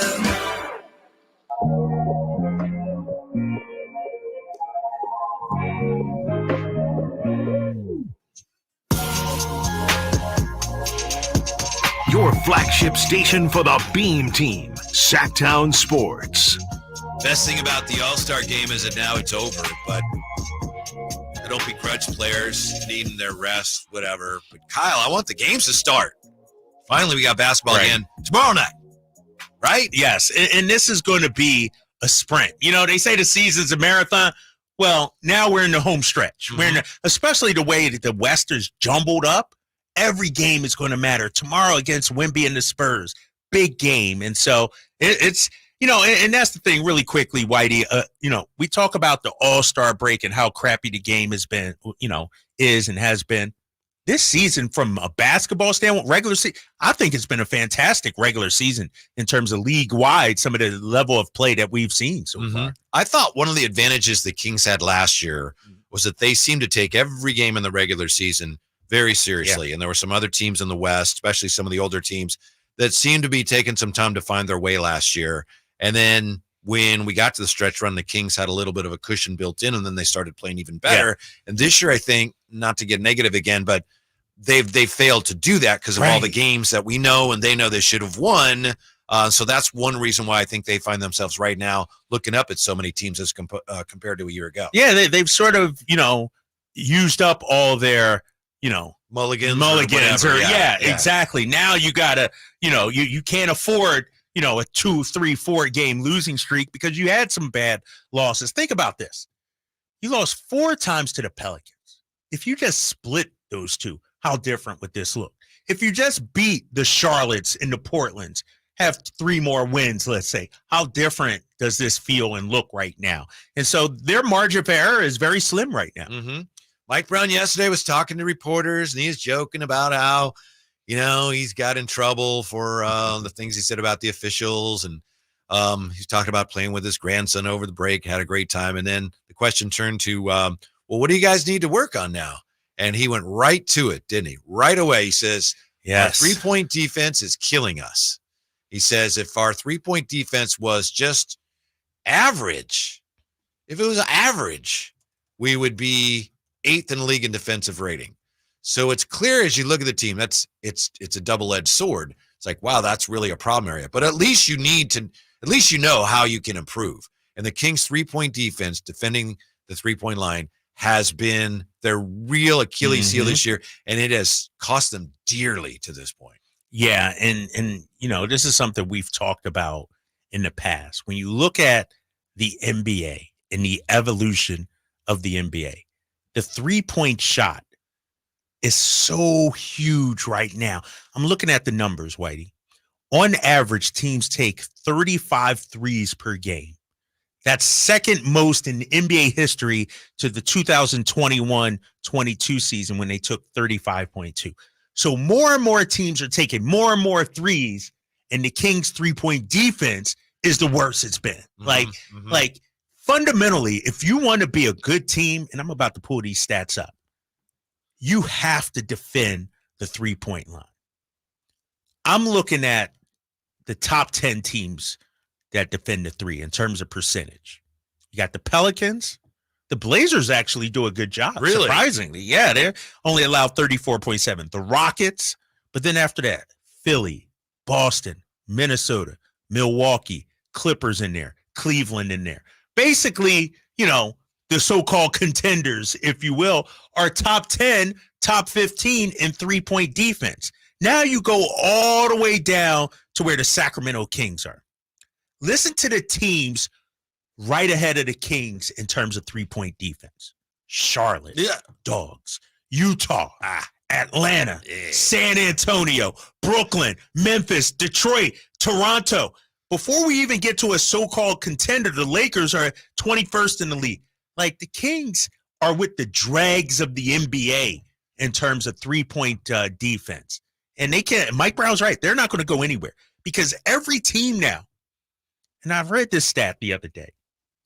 Remember Golden State in 2016, 73-9? Mm-hmm. Their offense was revolutionary. Best I think they'd be like 15th or something now, like whatever it may be. Rating, yeah, like, yeah. So the game has adapted so much that every team has 3 or 4 guys that can knock down the three. Every team has 4 or 5 guys that can get hot from 3. And so night in and night out, you face guys that can beat you. Alec Burks, remember he had a monster game against us. And so if you can't defend the 3, there's zero chance, in my opinion, of you winning a championship. The trick of it is, it's what Mike Brown said is factually true. Yeah. It's like if we were better defending a three-point line, our overall defense would be top 10. But they're related. You can't you can't separate it that way. Right. One of the reasons they're so bad defending a three-point line is because their defense overall is so bad, bad, right? And They vice get versa, beaten yeah. off of the dribble, and then the defense breaks down, and at that point, like we discussed with the high flyer all the time, I mean, a team can beat the Kings off the dribble, and then basically they got 5-on-4. And it's a matter of, what do we want? We have a man advantage. Right. Which shot do we want? We got a guy open, the short 3, whatever. Right. So that's why they're so bad at defending the three-point line, is because they're so bad. Their on-ball defense is so bad. Yeah, and I think, and we mentioned this in the crossover with Styles and Watkins, I think teams, the book is out on the Kings. Yeah. You can beat them from 3.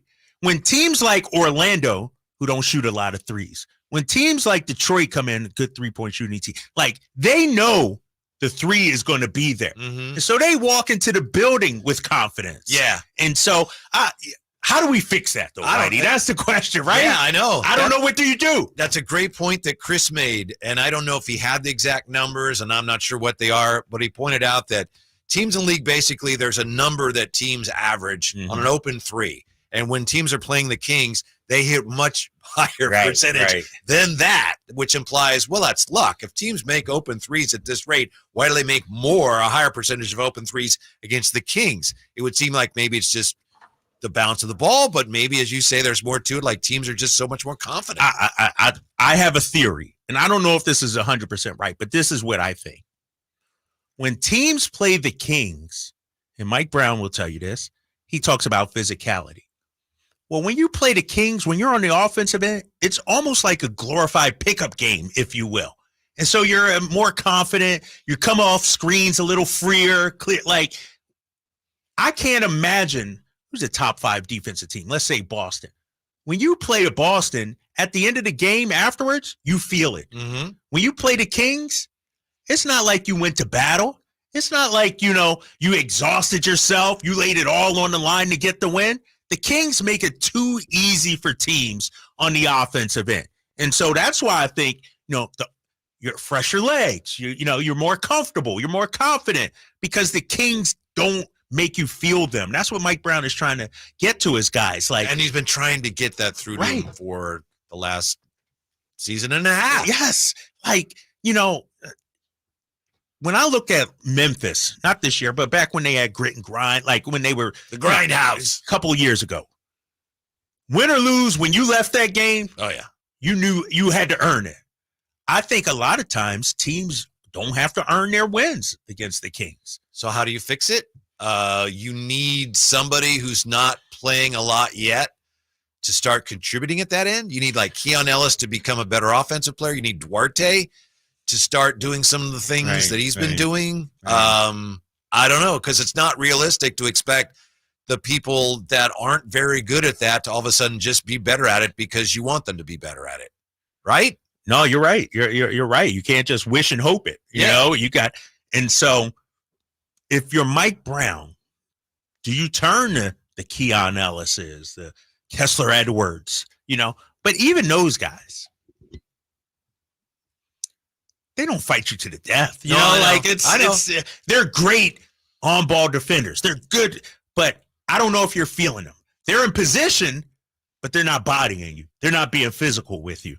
And I'll go back to you. Everybody laughed at your boy Drapes in the offseason. I would have loved a Dylan Brooks. We need a tone setter defensively.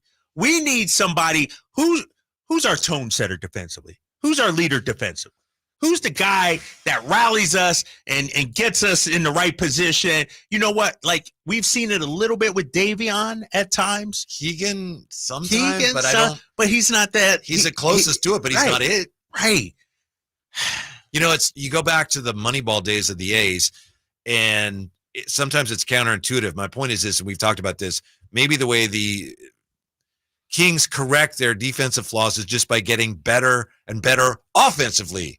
Just outscoring. Yeah, because, I mean, how many more options do you have defensively at this point when you're not going to be adding any more people? Yeah. No, you're right. And, that goes back to Sam Amick's article back in December when the Kings, were said to be looking at offense. Yeah. Like, it's one Mike thing. Brown didn't seem to care for that, but here we are. Like, your best defense might be offense, having to score. But then you become the Indiana Pacers.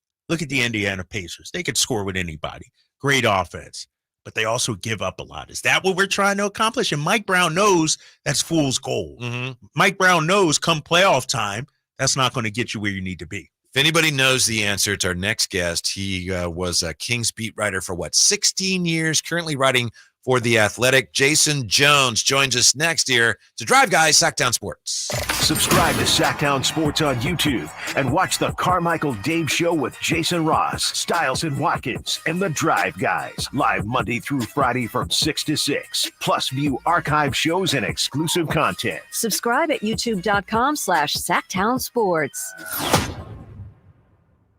Big savings are back at Folsom Lake Honda, your one-stop Honda shop. Looking to own or lease? We have options for everyone. Plus, lower interest rates at Folsom Lake Honda make for lower payments. It's no wonder Folsom Lake Honda is your one-stop Honda shop. Get an instant cash offer for your trade at FolsomLakeHonda.com. We'll buy your car whether you buy from us or not. Visit us today at FolsomLakeHonda.com. Folsom Lake Honda, yeah, your one-stop Honda shop. Discover your dream home at Subcontractors United, your source for all home improvement needs. A talented team of home services experts is ready to make your projects a breeze. No more endless internet searches. Find your contractors in one place. Enjoy stress-free service absolutely free, with no hidden costs and no accounts to set up. Transform your living space into something extraordinary. Visit Subcontractors United today and experience the joy of hassle-free home improvement. Dream big at subcontractorsunited.com. Kevin Lewis of National Garage Door. Whether you need to repair a broken spring, install a new opener, or buy a quality Rainer door, National Garage Door is here for you. Call us today to see how we can transform your house with a new garage door. 638-4554 National Garage Door. It's Carmichael Day with a Fire Wings announcement. The Floor and Road location now serves pizza, and oh my goodness, it's so good. Don't forget the Wednesday lineup, 88-cent wings every Wednesday. You got 21 delicious flavors to choose from and the perfect fast casual eating establishment for the entire family. Save time and order online. Go to firewings.com or download the app. Find a location near you, order online, and earn rewards. Fire Wings, just wing it. Whitey here reminding you that not all grills are created equal. Start your 2024 grilling season right with a new lifetime warranty Napoleon Prestige line of outdoor cookers. My personal Napoleon P500 series gas grill has turned me into a grilling pro. It's incredible. Napoleon Prestige grills, versatile grilling for every occasion. Form, function, and luxury can come in the same package. Just go to your local Green Acres Nursery and Supply for the best selection today, or visit Napoleon.com for a dealer near you. Country in the Park is back May 17th and 18th at Cal Expo with Brantley Gilbert, Dustin Lynch, Walker Hayes, and more.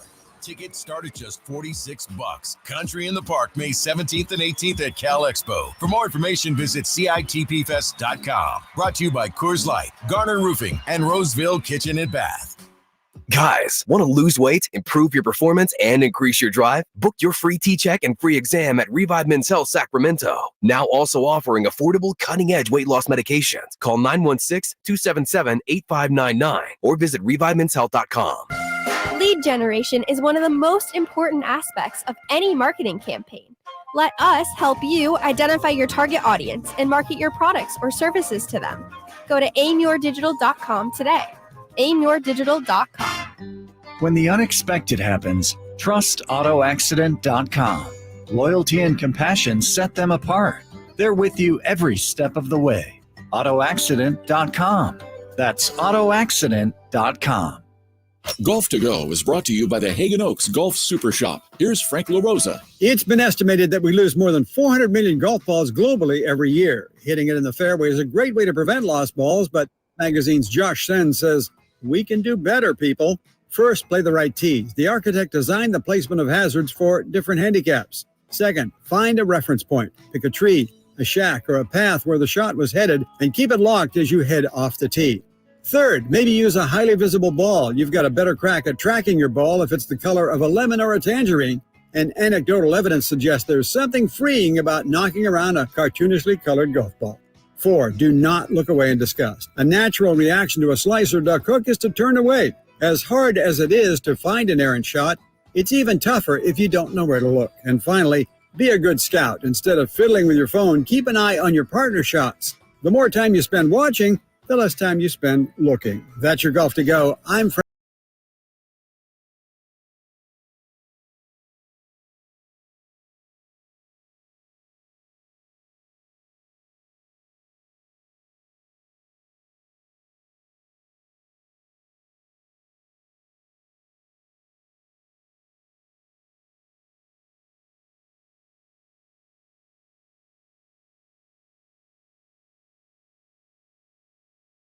Draper, Whitey Gleason. Covered the Kings for many years. Not all of them, Kyle, as you know, were glory years for the Kings. Currently writing for The Athletic. Last time I talked to him, he was living in Vallejo. I'm not sure whether he still is. Let's find out. Jason Jones with us. How are you, Jason? I'm good, and yes, I'm still in Vallejo. Have not left. That's awesome. I'm from Vallejo, as you know. By the way, before we get into the Kings, I couldn't be more sincere here when I say I really appreciate the piece on Black Aces that you're writing for The Athletic, Black History Month. It's tremendous about the African-American pitchers, Americans and Canadians who've won 20 games. It's a great series. And I'm wondering, Jason, could I real quickly tell you a Bob Gibson story? Would that be okay? Oh, please. I've heard so many. I mean, the more the better. Okay, this is Mark Ibanez told me this, and Orlando Cepeda told him. This is a quick story, and we'll get back to the Kings. Bob Gibson, real tough guy that I know you wrote about. Bob Gibson and Orlando Cepeda were teammates on the Cardinals in 67-68.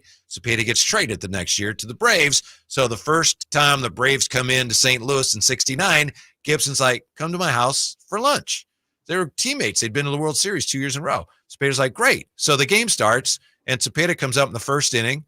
And first pitch, Gibson nearly kills him. It's right at his head, buzzes the tower. Cepeda goes down in a heap and gets up, says, hey, I was just at your house for lunch. Bob Gibson says, well, we're not at lunch now, are we, mother bleeper? So that's that was the kind of competitor Bob Gibson was.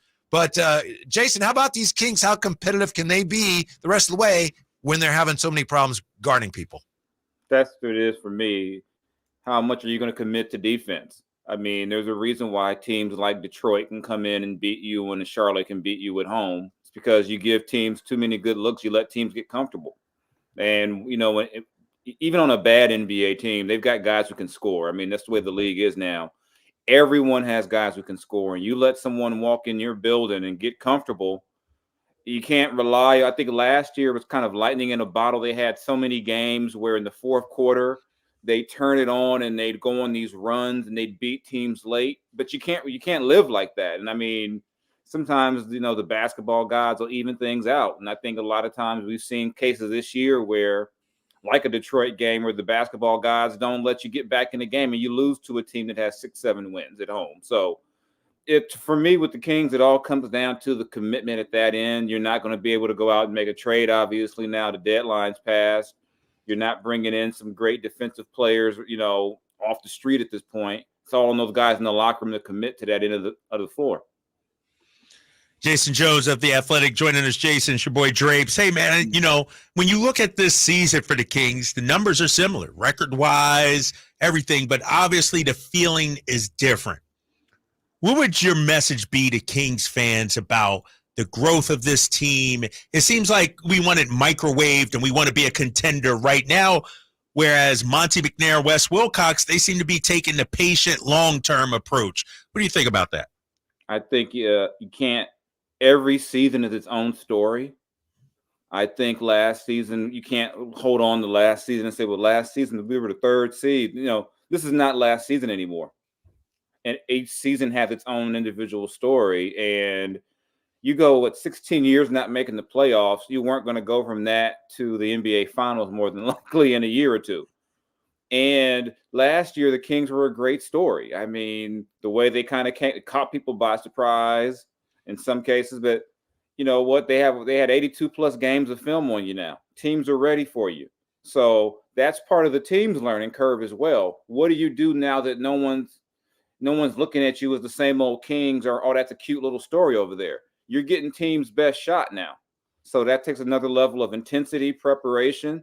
And like I said, in defense, you got to be ready for that, because what you don't want to be is that team where teams say, you know what, they're a good team, but they're going to let us stay in the game because, you know what, hey, they're not going to try to stop us.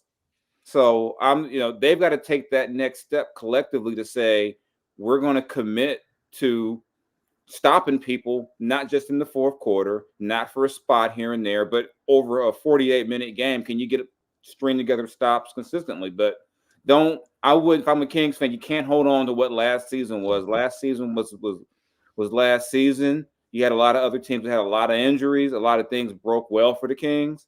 That's not the case this year. So you're going to have to go out there and, create another story this season. Jason, as you said, the Kings caught a lot of teams by surprise last year. How likely is it, do you think, that maybe for the Kings front office, maybe they were caught by surprise this year by how much better so many other teams in the West have gotten? I think if that was the case, that's shame on them because you couldn't go into a season expecting Paul, Jordan, Kawhi Leonard to miss a ton of games. You couldn't go into a season expecting, Denver to have you can't rely on that. I think what you didn't bank on was Minnesota and Oklahoma City taking that jump. That's the one that catches everyone off guard. And I don't think anyone saw that coming, but even still, it happened. I mean, last season, people looked at the Kings like they looked at OKC, like, oh, where they come from? Yeah. But even last year, Minnesota had a ton of talent. So I don't think you go into this year thinking Minnesota was going to be a bad team. I didn't have them being top 2, but you thought they'd be, had a chance to be a top 8 team. So I just think, when you look at all those factors, I don't think it would be malpractice if the front office went in thinking, oh, we got this, because you didn't go in the offseason and do anything to where you could say, we added this and this piece to where we're so much better than we were a year ago. It's pretty much the same team from a year ago. So you can't. It would have been. I haven't talked to Monty in a while, but I know Monty's a very practical guy. He thinks big picture, and so I think that you probably figures, our improvement comes internally. It comes from Keegan getting better. It comes from De'Aaron and Sabonis being another full season together. That's where you looked for your improvement, I think. I don't think that, if they went in thinking that, we were number 3 last year, we'll just go to number 2, that'd have been crazy. Jason Jones of The Athletic joining us, talking everything Sacramento Kings. Were you shocked, Jason, that our boys didn't make the All-Star game? No De'Aaron Fox, and most surprising to me, no Domantas Sabonis. I thought De'Aaron was going to make it. I thought Sabonis would have problems because I figured AD would get in, and I figured more than likely they would vote in one of Minnesota's bigs. So I knew Sabonis, it might get dicey. I thought Devin Booker had missed so much time that was going to be De'Aaron's spot. That was kind of my thinking going in. To get neither one of them was shocked. I was surprised by that. I thought they'd get at least one, but the way that game looked on Sunday, I don't think I don't think there's any shame you weren't a part of that. Yeah.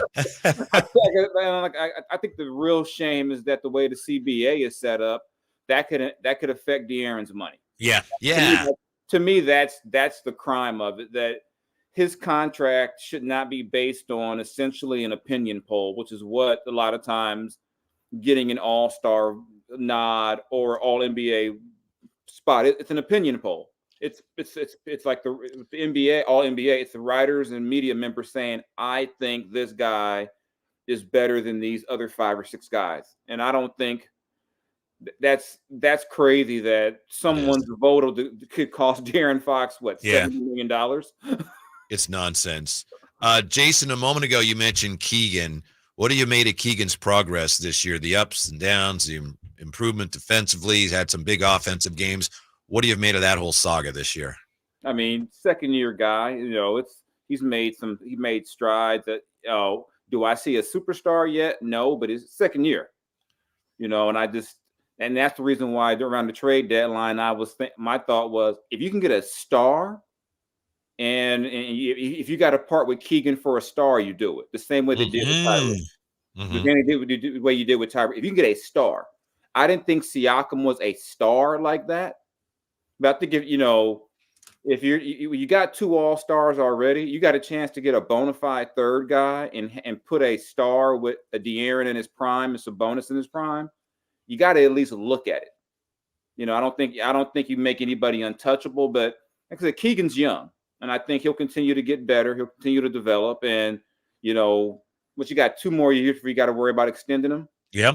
So I think unless you got blown away, you just continue to take that development and see where you go. And I think for defensively, it'll probably come to the offseason. Can you find a couple of more of those rangy 3-and-D guys to go with them? Because I see too many games when the Kings struggle where it's the bonus, 25, 18, and then the 2 forward spots is kind of a, where were you guys at tonight? 6 points here, 8 points there. So you're going to need to, probably Keegan to be more consistent offensively. I mean, if he was getting, say, 20 a night, if you just rely on that changes everything. I mean, I think you look at a team like a Denver, I think Keegan can be like a Michael Porter Jr., if not better. I think he can be more durable. I think he can be more consistent with his shot. So you get Keegan, playing at a very high level.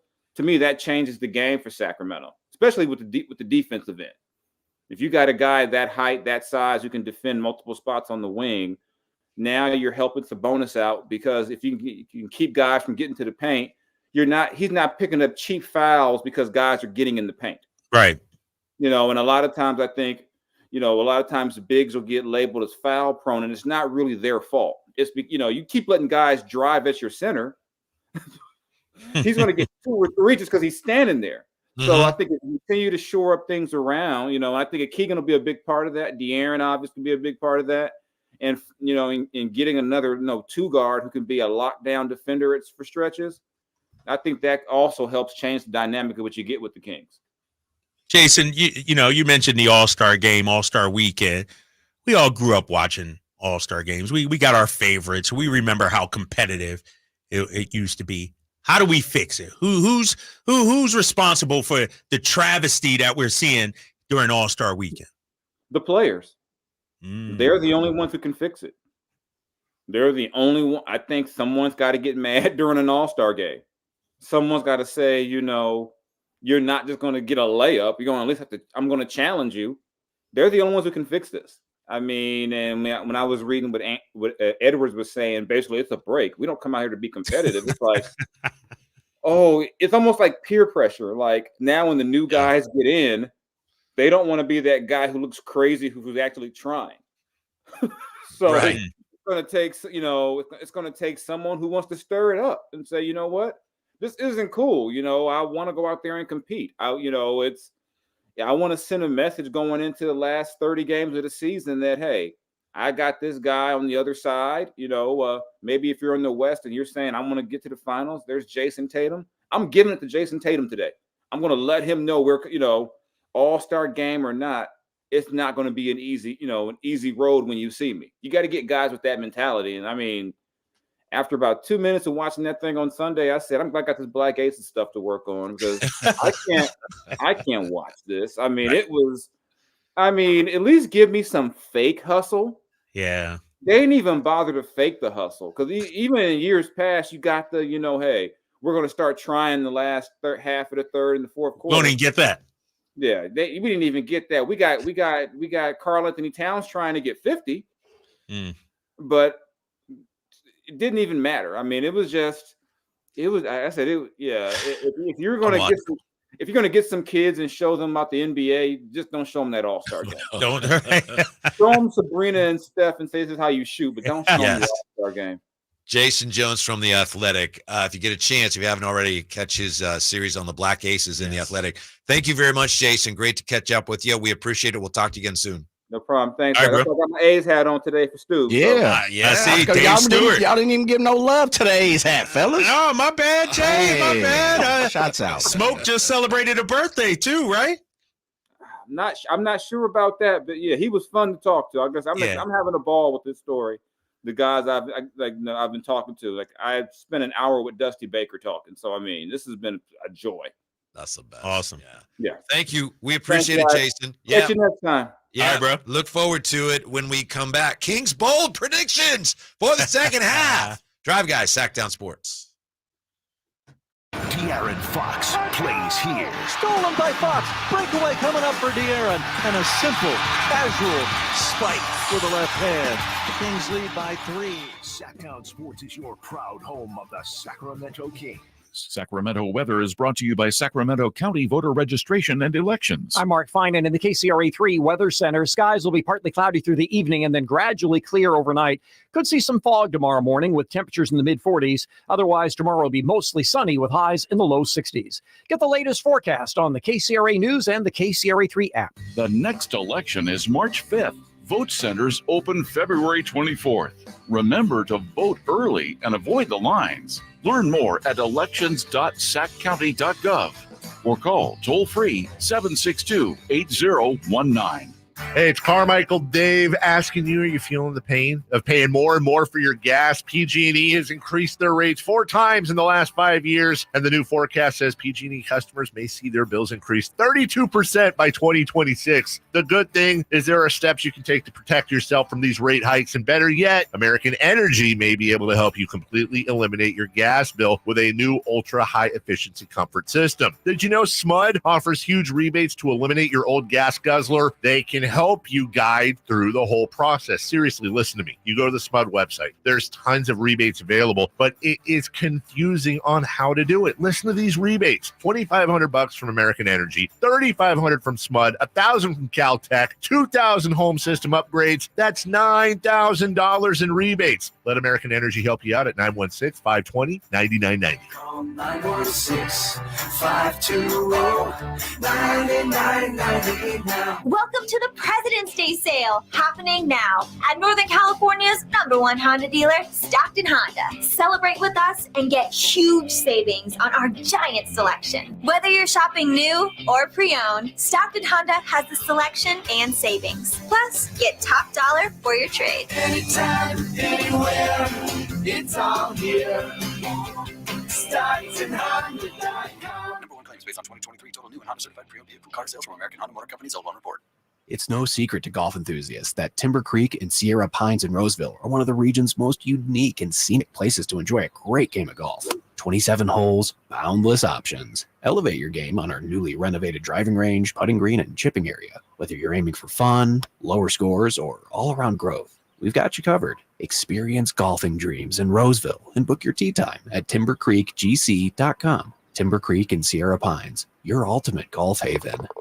Maida Chevy has 2.9% APR financing on every new 2020 Ford half-ton Silverado in stock. 2.9 for 72 plus great Maida Chevy savings on new Silverado. Online at MaidaChevy.com. Together, let's try. Time to check out Capital Casino, conveniently located at 411 North 16th Street in downtown Sacramento.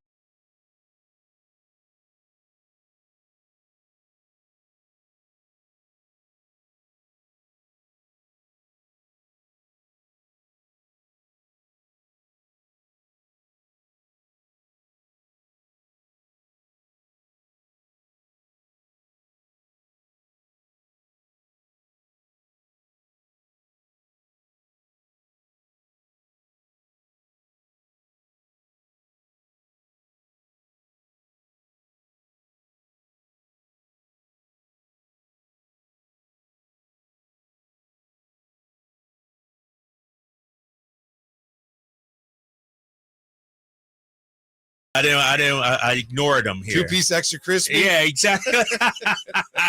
Because Campio, he did say The Drive, the number one afternoon sports show in Sacramento, the city of trees, he says as well. He's another person totally on board with Jay's efforts. Why are you against Campio for calling the city of trees? No, because he said Draper hates trees because of his golf game. That's true. He throwing jabs. Okay. See, I can't take what he's saying serious. Yeah. Man. Ben Hogan, and I read a book about Ben Hogan. Ben Hogan's like, they should just take all the trees off the golf course. The point? Why do we have point? trees? Exactly. What's the point? Ansel Hoffman, you got too many trees. Like, I've hit every single one of them at that course. It's a tough track. Yeah, I think that was one of Eddie Johnson's favorites when he used to live here. Oh, really? Yeah. Really one of his favorites? I believe he played out there a lot. He must be solid then, huh? Yeah, I think so. Because you got to hit straight out there. Yeah, Any kind of fade or hook, or you in trouble. You can't advance the ball. It's awful, man. What's more difficult? Enlighten me. Is it the traps or the trees? I think staying the away trees. from each one. Okay. I think because traps aren't that hard. Traps aren't that hard. Okay. If you have half a clue, and I'm not very good, but I know how to. Okay, you know how to get out. Yeah. I mean, you can't really cautious stroke because you can't make a shot out of the trap, but you get out of it. And Jay is different levels of trees.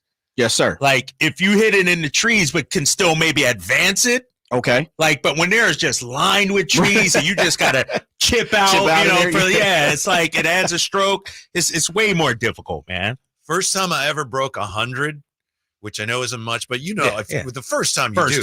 Yeah. So I had like an 88 after 17. And I'm thinking, I think I got this. And I was playing Sharp Park in Pacifica. And I hit the first shot, it's like tee shot out of bounds. All right, well, I'm doing okay.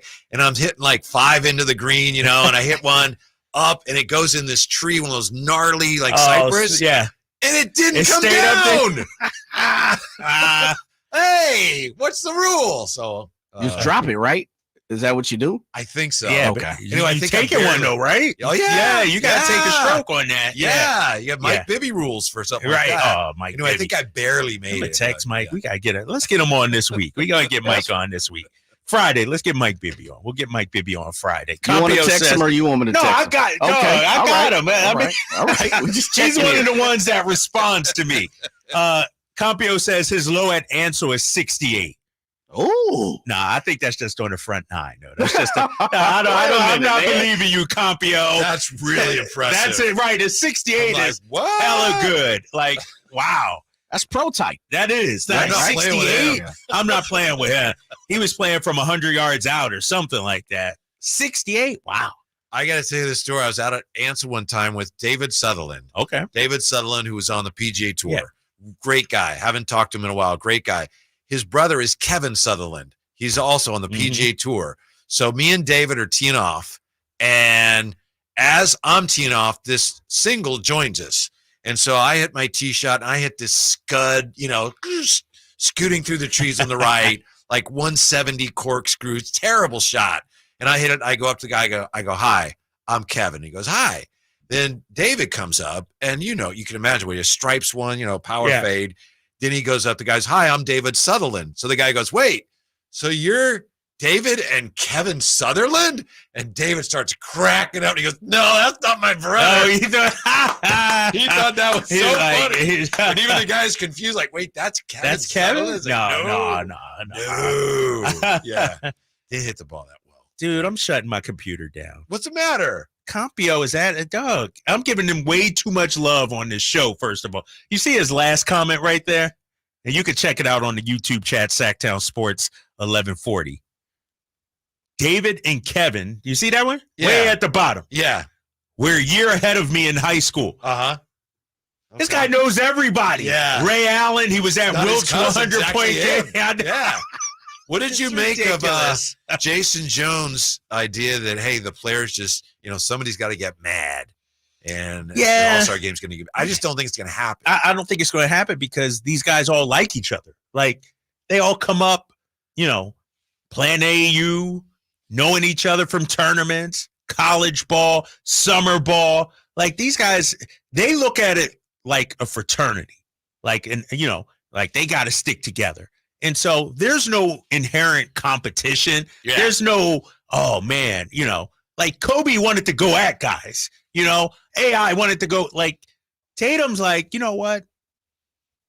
There's no competitive fire edge into it. And I'm surprised a guy like Anthony Edwards too would say what he said and treat the game like he did, because he's the one guy that's playing in every game, doesn't want to miss games. He loves the game too much. And, to come out there and not have, it needs to be some animosity, whether it's a Draymond type, somebody needs to set the tone, but it's disappointing, man. Yeah, because there's so few Kobe's, Larry Birds. Yeah. Because Kobe would have been a guy, if he was playing now, he'd say, come on, MFers, let's go, right? Right. And now there's no one, the best players are not going to do that. It'd be like, well, I think Jaylen Brown even said, well, there was some talk of playing. Yeah, there was talk. Yeah. And then Doc and Larry Kobe's Bird went in. Yeah. And it had no impact. Yeah. So Kobe wouldn't be, well, I was going to play hard, but the guys didn't want to. Kobe's not how how Kobe would have. And Kobe would embarrass you if you didn't play hard, so then you had to raise your game. Right. Nowadays, who's the one guy that's setting the tone? There isn't anybody. Right. Not playing now. Kings Bowl predictions for the second half. What do you make of these? All right. Domas is going to end up second team All-NBA. Second team All-NBA.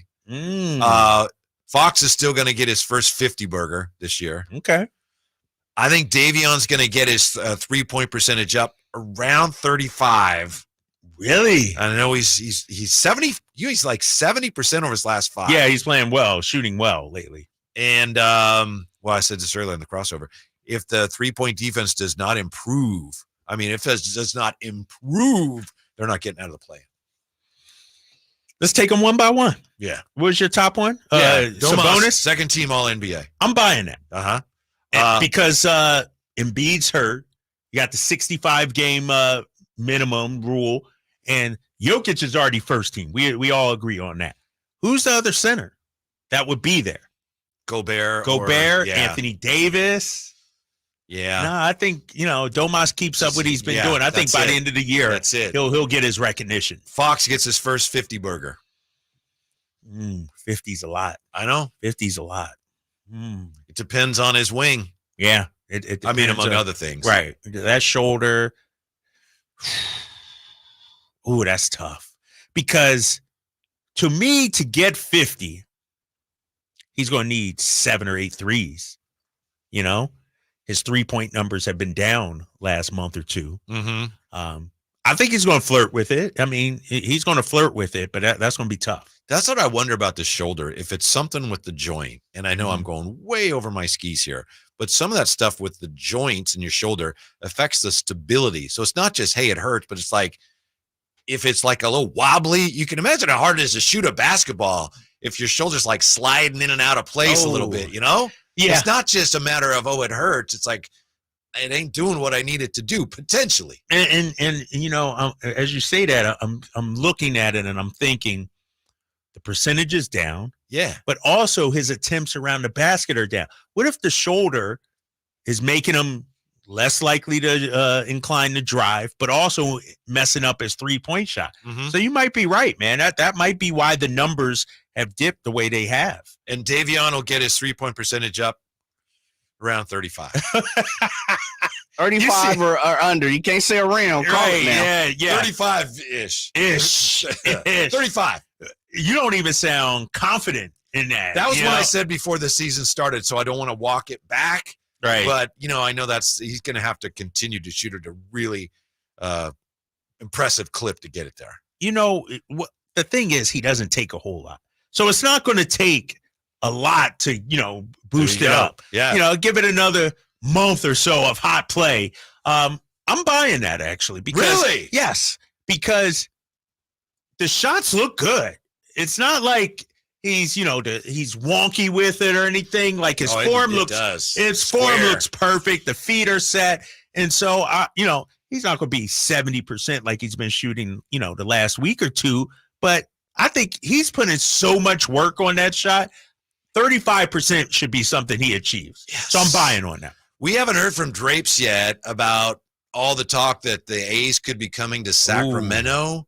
Friday, we got some big news on that. So Sacramento's Major League Baseball dreams, have they just evaporated before our very eyes? What's up with that? We find out next year with the Drive Guys when we come right back on Sactown Sports. Trying to find out where to catch your favorite team's games? Are you a fan of the Kings, Niners, and the NFL? Well, Sactown Sports has you covered. Touchdown! San Francisco! It's all on his shoulders. Cox rocks. He fires for the win. He's got the triple. Catch all your Kings, Niners, and NFL games all year long on Sactown Sports and SactownSports.com. Slayer and get your guaranteed maximum refund? It feels like the last level of a video game, facing off against the final boss who stands between you and your refund. All your refund has belonged to me. Using the power of Tax Slayer like a secret power-up he doesn't see coming. Only the most tax confident can defeat me. Throwing your laptop at his video game face and watching him crumble into a giant pile of shiny coin tax refunds. Oh, not fair. You use Tax Slayer. Start for free and get your guaranteed maximum refund. Tax Slayer. File fearlessly. O'Reilly. You need parts? O'Reilly Auto Parts has parts. Need them fast? We've got fast. No matter what you need, we have thousands of professional parts people doing their part to make sure you have it. Product availability. Just one part that makes O'Reilly stand apart. The professional parts people. O'Reilly Auto Parts. Hey, what's up, everybody? It's Kyle Draper here for Mercedes-Benz of Stockton. Now, you know, I took the half-hour drive to Mercedes-Benz of Stockton, and I came home with the finest car I've ever owned. I'm rocking that brand new EQS SUV they outfitted me with, and it's stylish and so comfortable. I love Mercedes cars. Also, Mercedes builds amazing commercial vehicles. Now, if you own a business, Mercedes builds commercial vans capable of any job. And with special interest rates as low as 4.9% on new Sprinter vans, plus the available tax breaks on Sprinter vans for commercial use, choosing a Mercedes van is a smart move. Mercedes-Benz of Stockton has a huge full-service commercial fleet center. Go see my good friends at Mercedes-Benz of Stockton. Just a half-hour drive down I-5 from SAC, and it's online all the time at mbofstockton.com. That's mbofstockton.com. Hello, saver. Whether you're saving for that trip to the tropics or saving for an emergency, now is the time to take advantage of Wells Fargo's savings options. Wells Fargo offers savings accounts that can help you save towards your goals. So, what are you saving for? Visit a Wells Fargo branch or wellsfargo.com/save to open a savings account today. Wells Fargo Bank, N.A., member FDIC. COVID-19? I don't want to risk missing work. I booked an appointment for this season's updated COVID-19 shot designed to help protect against recent variants. Learn about a vaccine option and book your COVID-19 shot on schedulecovidvax.com. Sponsored by Pfizer. The first time I tried to quit vaping, I told myself that it was like a mountain that I had to climb over. And once I got to the other side, it would be clear. But I couldn't make it over. What really got me to quit was my little sister. I saw her vaping. So I was back in the mountain, but this time she was up there with me. It's weird what you can do for others that you won't do for yourself. Every attempt is part of your story to quit for good. Visit Kick It California today at kickitca.org. Texting enrolls you in a recurring automated marketing text messages. Consent not required to purchase. Message and data rates may apply. Text RULE to 42424 right now for your complimentary bottle of Nugenix Total T. It's the #1 selling testosterone boosting brand at GNC and Walmart. That's RULE to 42424. Guys, want to lose weight, improve your performance, and increase your drive? Revive Men's Health Sacramento can help you address the root causes of weight gain, low energy, poor drive, and performance issues. And since your testosterone level has a direct impact on your weight and fitness, we'll give you a free T-check and free exam at Revive Sacramento. Imagine upping your game, losing weight, and getting in shape all at once. Revive can help you make it happen with our new cutting-edge weight loss medications, like your favorite athletes and celebrities use. They're affordable and available now. Weight gain and low T are treatable conditions. We know we can help you. Take that first step and book today. You're only one step away from getting in the best shape of your life. Call Revive Men's Health at 916-277-8599. That's 916-277-8599. Or visit ReviveMen'sHealth.com.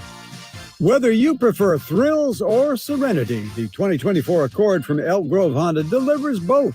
With Honda Sensing Standard, the 2024 Accord is once again a winner of the 2024 Car and Driver's 10 Best Cars, making Honda the winningest brand in car and driver award history. Drive a 2024 Accord Hybrid and see for yourself what the fuss is all about.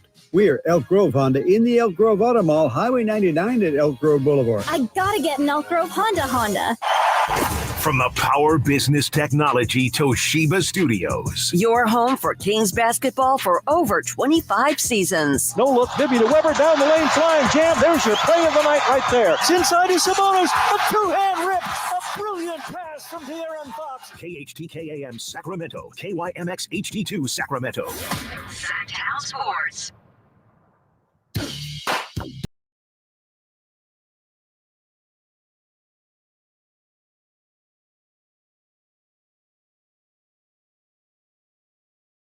Because LeBron started his NBA career here, a lot of people in Sacramento were hoping that the Spurs would open the season here. A lot of people were hoping, for no reason in particular, hey, maybe the NBA will give us Wemby's first game. Well, they didn't, but finally we got Wemby in town tomorrow night, Kyle Draper. I'm excited to see that because he's one of those guys, and there aren't a lot about whom, well, there's just never been anybody quite like him. Yeah, he's an attraction, if you will. Like, wherever arena he goes to, people want to see him. He's a box office draw. And, we handled him pretty well in San Antonio when we played him. Now it'll be a different story. No Sabonis, maybe, who's out, didn't practice today because of an illness. But no, you're right. He's a unicorn, man. And even in defeat, they aren't winning games. He makes one or two plays where you're just like, that's a 7'3", 7'4" guy doing that. Mm-hmm. The nutmeg he did, I forget who it was against, right before the All-Star break. I mean, he's just a joy to watch, man. It's like a unicorn. Like I said, a giraffe that has skill, can play, but like it's ridiculous. I'm a little surprised the Spurs haven't been better this year. I remember early in the year, remember they won back-to-back games in Phoenix. And it was like, well, yep, they're legit. Yeah. I mean, I remember when Kareem, this is a long time ago, when Lou Alcindor joined the Bucks, they were a really good team. LeBron joined the Cavs. They weren't a great team, but they were like, wow, they're a good team. Yeah. When guys who are this unique come into the NBA, typically they really lift their team's prospects. But I think part of the problem for the Spurs this year is that, as we've said a million times, the West is just so good. Yeah, the West is good. And, I don't want to say the cupboards are bare in San Antonio, but that's a flawed roster, a terribly flawed roster. And, they didn't seem to really go out of their way to try to put a decent roster around I don't know, and there's been some pushback, some heat on Greg Popovich for that, because you got a talent like Wembanyama. Shouldn't you have a point guard that knows how to get him to, like, what was this Jeremy Sohan, experiment earlier this season at point? Like, you sort of hindering Wembanyama's development. And so I don't know if they're tanking for another top 2, top 3 pick and go out there and draft somebody to pair with him or something like that. But you're right, man. Like, he's been phenomenal. He'll likely win Rookie of the Year, even though that team is just, it's not a good roster. Mm-hmm. So it'd be fun to see them coming to town tomorrow, and the Kings getting going again as we get ready for the second half of the season. Now, we haven't seen you since last, Thursday, I think. Thursday, yeah. And Kyle had quite a vacation where he didn't end up going to Mexico because of a little deal with the passports, snafu. but that's all right. Yeah. He figured it out, and they had a great time in Hawaii. Friday, the big story around here, Jay and I doing the show, of course, and about 2:30 we get word that The Athletic was reporting, and it's still there on site. You can still see the story. Sacramento front runner to land the A's. And the rest of the show, we're like, what's going on here?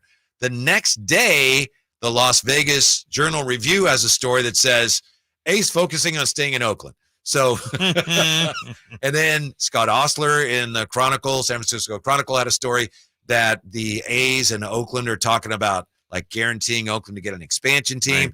I don't know where it is.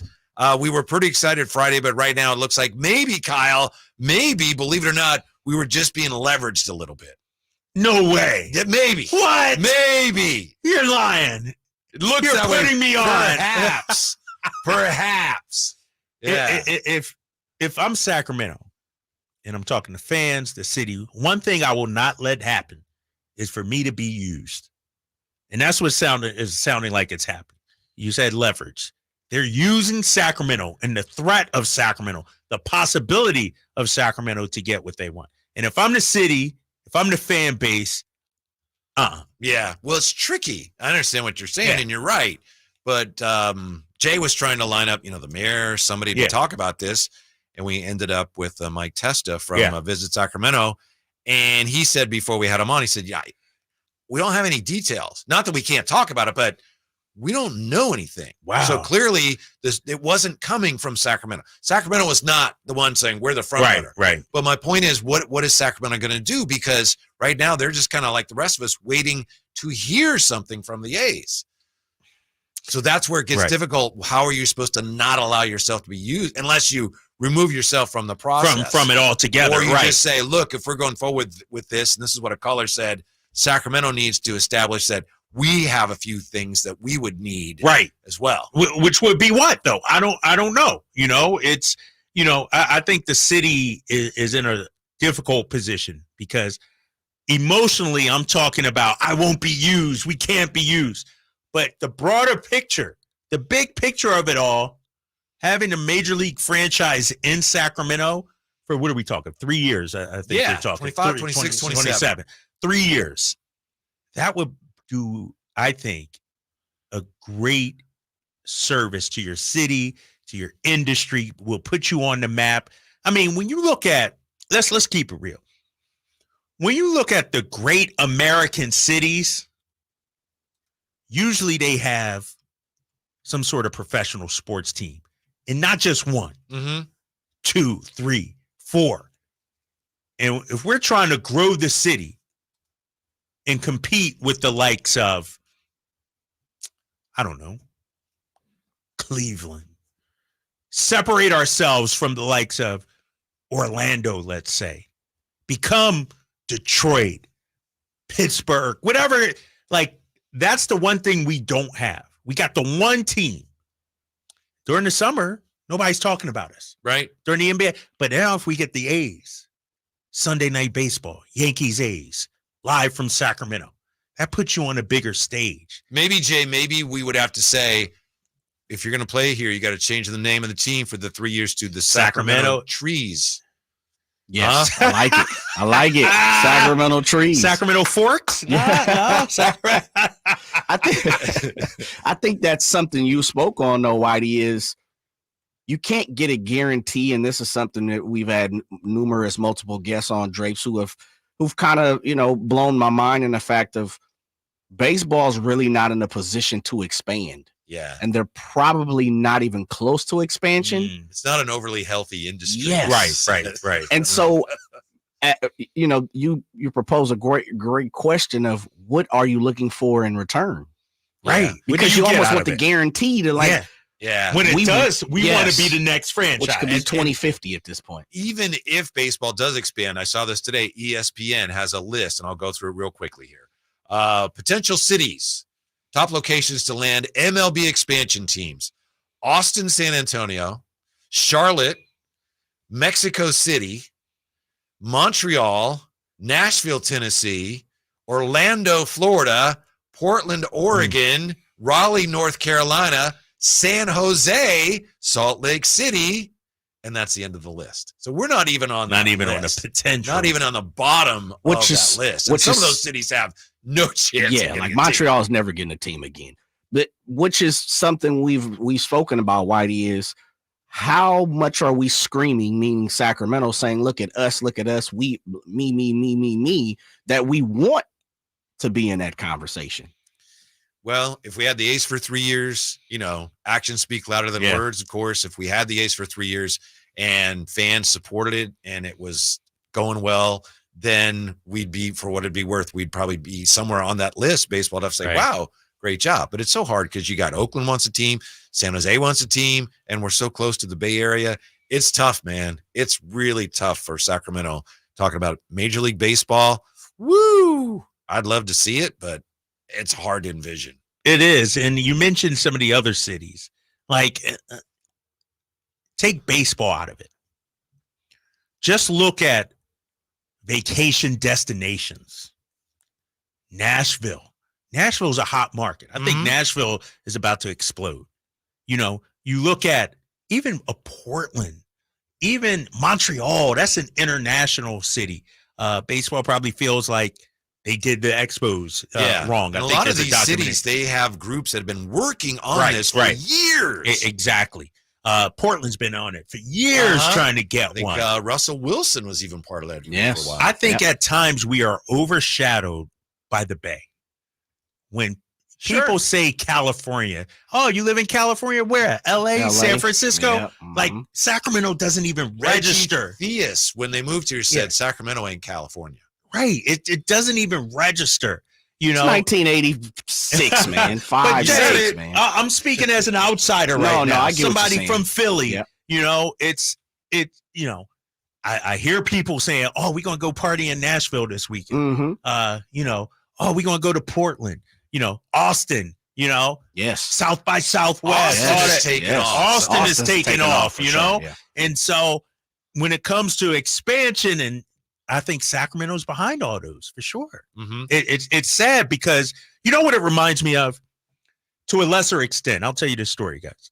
When you look at Boston, people are like, "Why would you go to Boston? Why would you go to Boston?"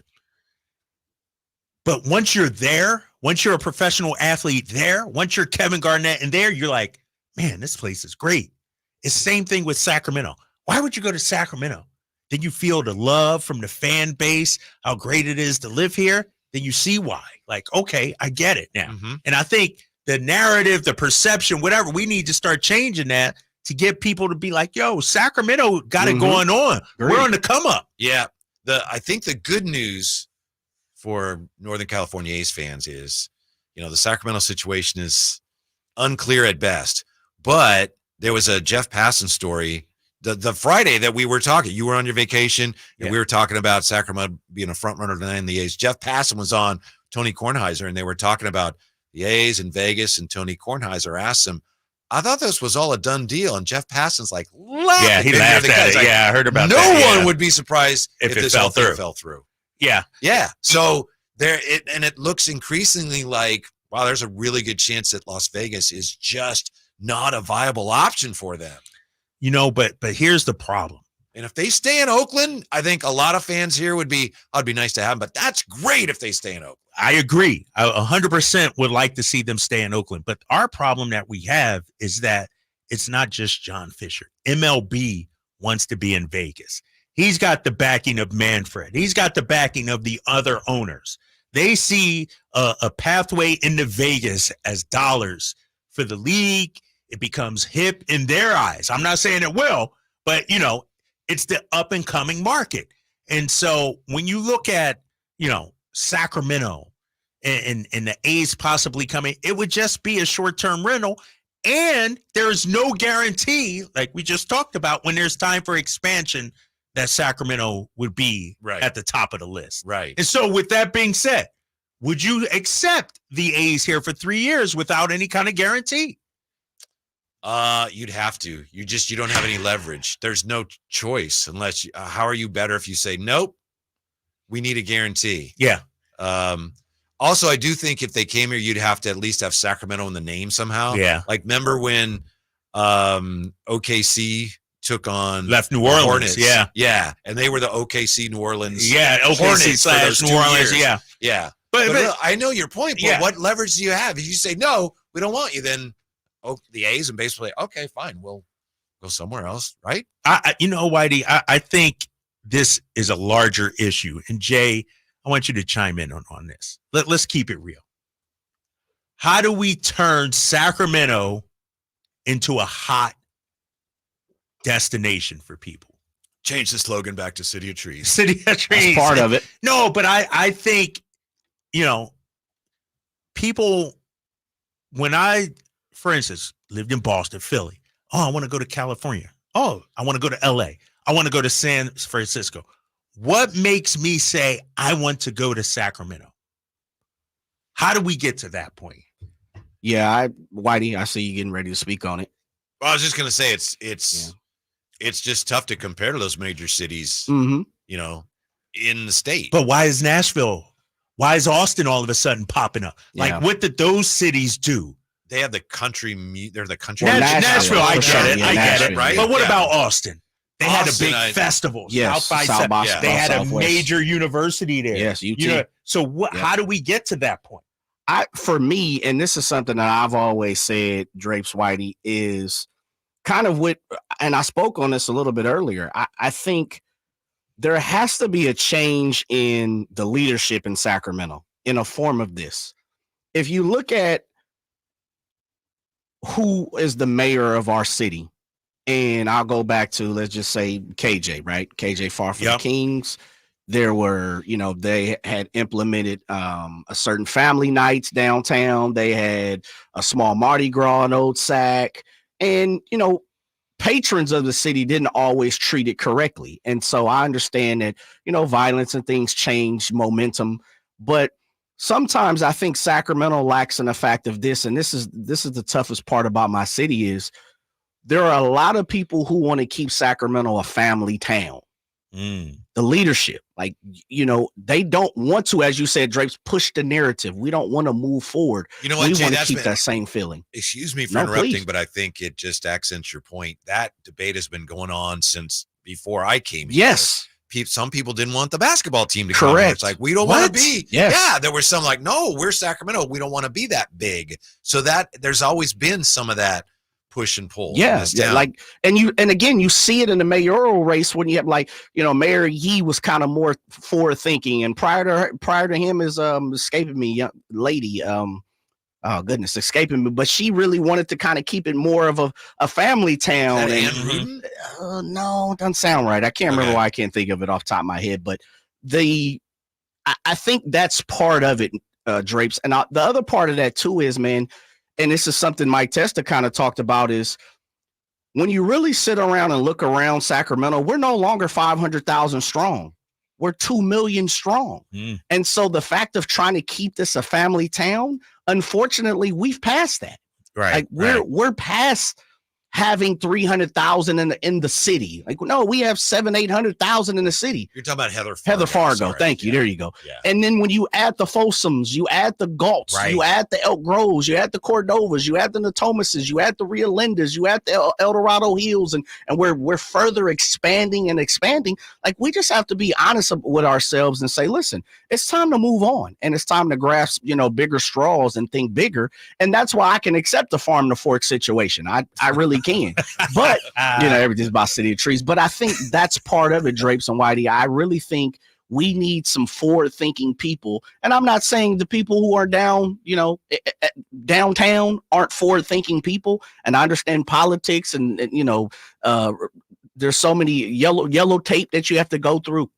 But I do think there's an opportunity for us in Sacramento to think bigger. And I thought the MLS was thinking bigger. I think, looking at the Oakland A's situation is thinking bigger. But the people in Sacramento, I mean, we talked to Mike yesterday. Mhm. People in Sacramento were all in on that. It's Absolutely. Just that MLS decided, nope, you're not quite what we're looking for. Very true. But I think the other argument to it, and correct me if I'm wrong, part of what the reason why it didn't happen, and we don't know everything, is it was the money, the financial situation. Fiscally, we don't have the Fortune 500s, the big companies, the things that come to California. I mean, that are other places in California. But that's what I'm saying, forward thinking. And again, I'm not pinpointing and pointing my fingers at people who are in the know of what's going on, but sometimes you have to relinquish certain things to get certain things, right? And so if you don't have the biggest pocket, sometimes you got to let some other people join in, or, you have to move on some of your thoughts, or you may have to move on some of your stances. And I think Sacramento, over the last 25, 30 years, there's a lot of people who put the hiccup in the middle of it and say, well, look, crime comes with being an urban city, right? Growth come expensive, financial things come with being an urban territory. And there's a lot of people in Sacramento who don't want that still, unfortunately. Well, we don't know if we're getting a baseball team.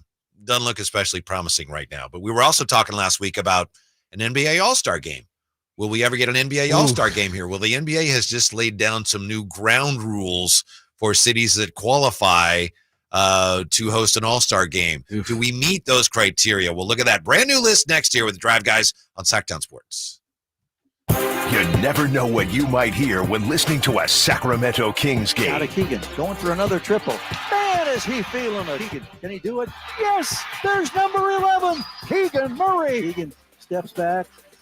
He just knocked down his 12th three-pointer, a Kings franchise record. He's got 45 points. Never miss a moment of Sacramento Kings basketball with Sactown Sports and the Sactown Sports app.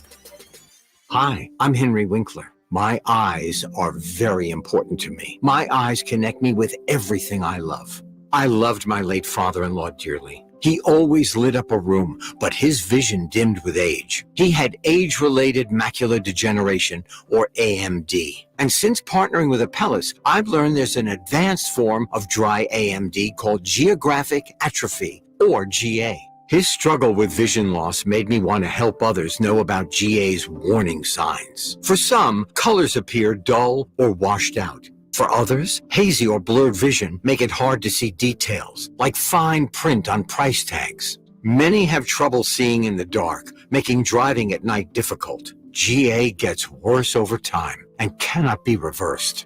If you think you have GA, don't wait. Treatments are available. Ask a retina specialist about FDA-approved treatments for GA and go to GAWon'tWait.com. This segment is brought to you by Subcontractors United, your source for all home improvement needs. Dream big at subcontractorsunited.com. Did you miss any part of our live local shows? Don't worry, you never have to miss them again. Check out SactownSports.com and search our podcast page and play our shows when you want. The Carmichael Dave Show with Jason Ross, Stiles and Watkins, and the Drive Guys. Plus, other podcasts like Return of the Empire, Return of the Roar, the Stingers Up podcast, and Golf to Go with Frank LaRosa. They're all available right now on SactownSports.com. Sacramento weather is brought to you by Bonnie. I'm Mark Finan in the KCRA3 Weather Center. Skies will be partly cloudy through the evening and then gradually clear overnight. Could see some fog tomorrow morning with temperatures in the mid-40s. Otherwise, tomorrow will be mostly sunny with highs in the low 60s. Get the latest forecast on the KCRA News and the KCRA3 app. When it's chilly cold at night, don't just add another blanket. Add a new furnace system instead. Now for as low as $5,999 with 0% interest and no payments for 18 months. Bonnie.com. Some restrictions apply. License 696-355. Welcome to the President's Day sale, happening now at Northern California's #1 Honda dealer, Stockton Honda. Celebrate with us and get huge savings on our giant selection. Whether you're shopping new or pre-owned, Stockton Honda has the selection and savings. Plus, get top dollar for your trade. Anytime, anywhere, it's all here. StocktonHonda.com. #1 claims based on 2023 total new and Honda certified pre-owned vehicle car sales from American Honda Motor Company. Zone 1 report. With RT Painting, our name says it all. We are a reliable and trusted commercial and residential painting company serving the Sacramento area since 1998. Employee-owned, our attention to detail is second to none. Put our decades of experience serving our community to use for you. Get a free quote today. Call us at 916-900-8112. That's 916-900-8112. Or go online to rtpainting.com. That's rtpainting.com. RT Painting, your trusted and reliable painting contractor of choice. Capital Casino has been serving the greater Sacramento area in the same convenient downtown location for over 20 years, with plenty of close-by, well-lit parking monitored by security staff and offering the most variety of table games in the region in a safe and friendly environment. Best food, best service, and the best action. That's Capital Casino. For more information on tournaments and gaming, check out their website at capital-casino.com. And please remember to gamble responsibly. 1-800-GAMBLER. Welcome to a brand new year filled with limitless possibilities at Kia of Vacaville. Prepare yourself for an extraordinary driving adventure as we present our impressive 2024 vehicle lineup. Step into the future with state-of-the-art technology, groundbreaking features, and the sleek design that has become synonymous with Kia. Immerse yourself in the dynamic performance of the all-new Kia Sportage, where captivating design meets exhilarating power. Experience the fuel efficiency of the Kia Niro, a hybrid marvel that extends your journey with every mile. Indulge in the sophistication of the Kia Telluride, seamlessly blending luxury and versatility. Don't overlook our eco-friendly Kia hybrid options, ideal for those who prioritize efficiency without sacrificing style. If you're in search of the EV9, Kia of Vacaville has it in stock or available for delivery. Visit Kia of Vacaville today and cruise into 2024 with confidence and style. Kia of Vacaville, where innovation meets the road. Elevate your drive. Elevate your year. Model availability and features may vary. Please see the dealership for details.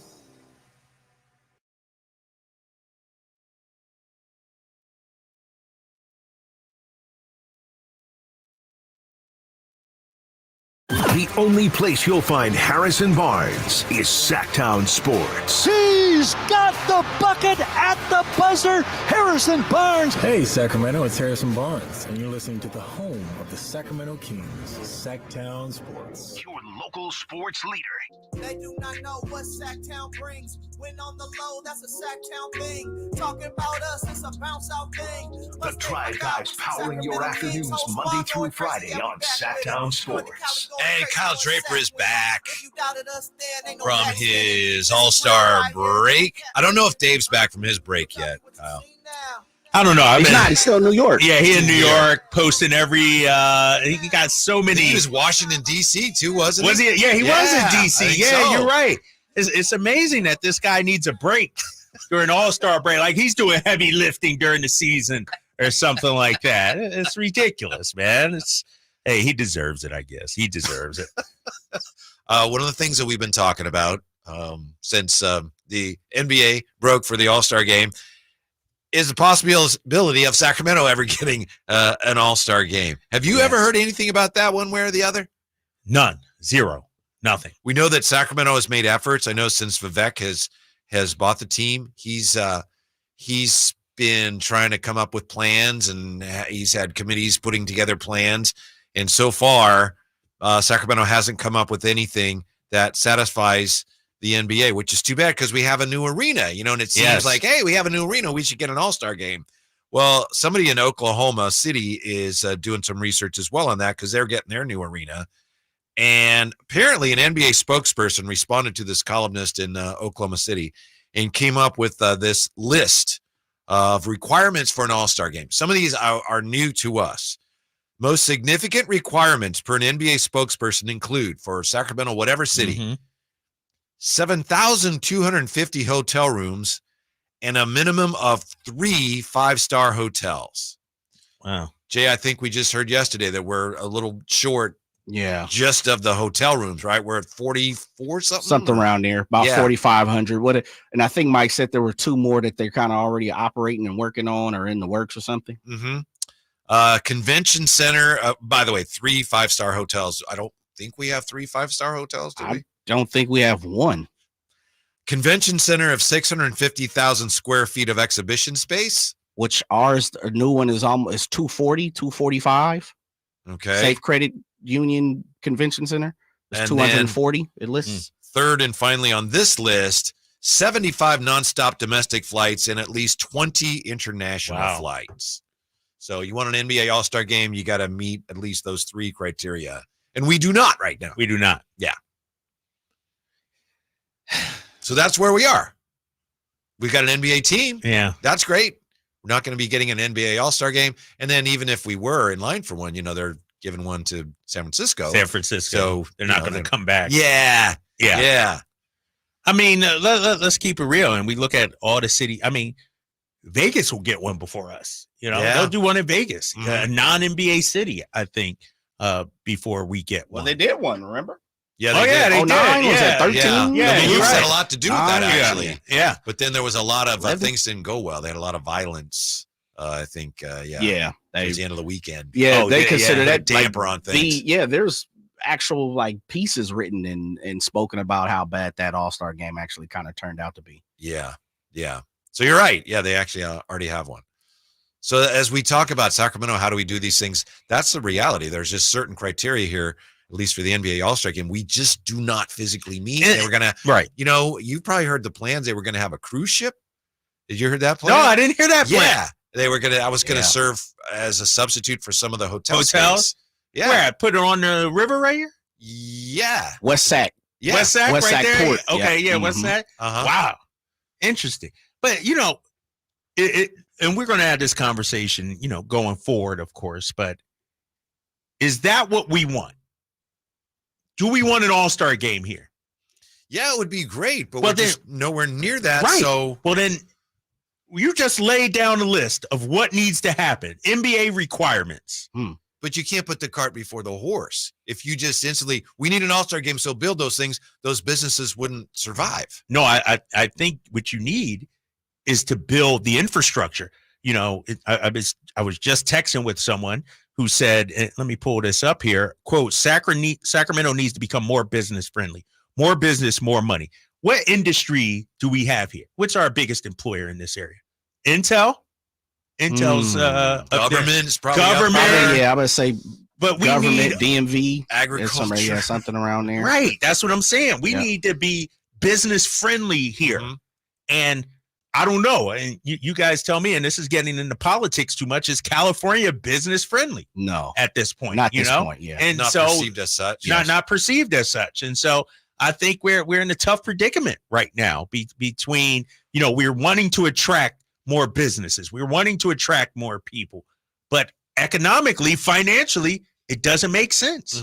And we just are. We are one of the smaller market teams like Oklahoma City, Orlando, Portland. And I'm not saying we're all the same. I know we have more going on than some of those cities, but that's where we are. That's just the reality of being a Sacramento sports town. But fellas, I mean, and Mike Testa, the CEO of Visit Sacramento, one of the things he mentioned was like Aftershock, right? Aftershock is huge now in Sacramento. Yeah, to the point where people are coming in droves, over 100,000 people who come in for the weekend, or now it's like 4 days or something like that now. But I guess my question is, and a response to, and you can't answer this for him, Drapes, is when we're talking about business friendly, are we talking about big business? Or are we talking about small business? Are we talking about just all droves of business? I think that's a question. Business, Jay. Like Fortune 500 companies. I think that's big time money. Yes, big time money, because you build that, then people started, come to visit, business travelers, family, people, look at Charlotte, let's say. Look at Charlotte. They're growing 30 years ago. Man. You know what I mean? And they attracted people and attracted businesses. I can't tell you how many people growing up from Philly say, oh, we want to, I got a job. They're transferring me down to Charlotte. They got an NFL team. They got an NFL team out of it, And so I think it has to do with Fortune 500 business. We need a company to relocate here. Sort of like what's happening in Austin. Didn't Tesla just move their headquarters down there to Austin, and they're growing. Not saying we want to be Tesla or be Texas, but that's how you grow things. Now we're looking at Austin as a possible MLB expansion city. And so but isn't it, and that kind of goes back to what I'm saying, fellas, is I think there are parts, and again, we don't know this 100%, but all we can do is what we read, what we see, what we hear. For me, as someone who lived in Texas and Austin and Houston and all that type of stuff, and again, I love my city. I think there are some people here who constantly do not want to evolve. They don't 100%. Want to, and that's the problem when it comes to. Now, I don't want to say, listen, we have people in the wrong places. That's not it. I just think we need to come together a little more in the form of. I get the business part. Look, I'm not a millionaire, so I can't speak in that form of where we're talking about big business. But I think we have to change our thinking and the way we operate in Sacramento as well, though. You may be right. I'm not an economist, so there's elements of this that I just, they're beyond my understanding. To me, considering that we just had, a pandemic, and we've had in recent years some very difficult economic times, and Sacramento nearly lost our NBA team, and now not only do we still have the team, but we have that arena, which is I'm satisfied with that. And I know that the things we're talking about, they'd be great, but it's going to take a while. I guess I'm just willing to be a little more patient with a number of these things, and I'm willing to be grateful for every time I'm at the Golden when I look around, because there was a time when I didn't think we could do it. That's true. Yeah, and there's nothing wrong with want more, but to me, it's going to take a while. Well, then we can't have these discussions about, an MLB team, all-star game, if we're not willing to do what it takes to get that. We had a coworker coming here. I don't want to put him on blast, who just said, I don't want that Bay Area. I don't want Bay Area people up here. I live out in Folsom. I can't tell you how often I hear that. Oh, the Bay Area money is coming in. It's ruining our town. It's ruining. Well, if you want to play big boy ball, Jay, if you want to be among the big boys out there, you got to have big boy issues and problems. And like, you got to take the good with the bad, if you will. Correct. And so, yeah. If we want to continue to be Portland or, some of these smaller Raleigh, Durham or whatever then that's what we'll be. But if you want an all-star game, yeah, I'm just saying it's going to take a lot of time. That's why what I've been saying on the MLB thing, if the A's come here for the short term, that'd be exciting. How much does it really move the ball or however you want to say it, advance our cause? I don't know. I think it's going to be a long time before Sacramento is in line for a Major League Baseball team, whether the A's come here or not. I mean, I don't think I would see it in my lifetime. Yeah. I think that's just the reality. And I'm not saying you guys are wrong to want more, but the reality is the growth we've had has been pretty slow. But I think the precipice of what we almost had too, Whitey, it allows people to dream and have goals. Yeah. Like, I was down there on Capitol when it looked like the Republic were here. We literally had the league commissioner on this very station on this very time slot, right? And I produced that too. And so I think that's part of it is like it wasn't the grasp to add, something extra, a little more sugar on top of the cake. And so I think that's where the fight and the dynamic of this city has continuously been going for the last 30 years in my lifetime. Is we're gonna fight urban versus rural, and as Drapes continues saying, is like, look, to push the narrative further comes with other things, and all those things sometimes aren't good. They're not great. By the way, this isn't really what we're talking about, but for MLS to give us this town that impression and then pull the rug out, that's a league thing. That's on them. Yeah, I agree. Right. Yeah, and I know that things change, and maybe they didn't have the big money they thought, but then they should have never said the things they said and come out here and had the big celebration. No, never. You're right. You're right about that. But I want to bring up the WNBA. How does San Francisco get a WNBA franchise? It's San Francisco. But the narrative I hear is San Francisco's crime ridden. Why would baseball free agents go to San Francisco? Well, they don't. But the WNBA does. The Niners get free agents. The Warriors get people. And so they do actually. Maybe the Giants don't get them because of the organization and the way it's run, and their pitch isn't as good, and they're competing with the Dodgers. I'm saying Sacramento, I think is we got to figure out what we want to be. So that's certainly fair. All right. Do we want to be this family, homegrown, low crime, whatever it is? Well, then we can't complain when the WNBA goes to San Francisco. We can't complain when we don't get an MLS team. We can't complain when we don't get an all-star. What do we want to be? Do we value those things? All-stars, expansion franchises, or are we happy being this big little town? Are there any other cities? I don't know the answer. We're so close to San Francisco, and it's almost like we're one big region, but I know we're not. Yeah. Are there any other cities that are, is Baltimore, DC kind of similar where you have two cities close together, but one is inferior to the other? Yes. Smaller, I should say. I got the numbers right here. I base it on TV markets. That's just because of the world I came from. Sure. San Francisco, 10th largest TV market. See, I thought it was higher than that. Yeah, this was 2023. So, okay. But when you say that also includes the Oakland and everything else, right? Oakland and San Jose. San Jose, right? And San Jose. Yeah. Sacramento 20th. Yeah. DC 8th, and this is a couple of years ago, so these numbers may be outdated. DC 8th, Baltimore 28th. But Baltimore got the Ravens. Yeah. They got the Orioles. They have that. I feel like the narrative, too, is that Sacramento is, for lack of a better phrase, a suburb of the Bay.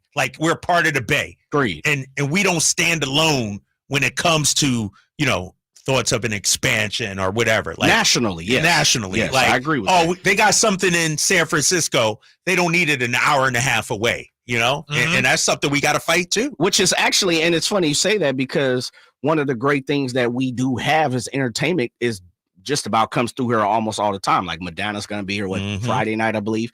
And that's something the Golden One Center has created. Then on top of that, you had the Hard Rock and you had the other, casinos around us, and the one in Lincoln and now Thunder Valley. They've created a brand new, amphitheater or theater, whatever you want to call the situation out there.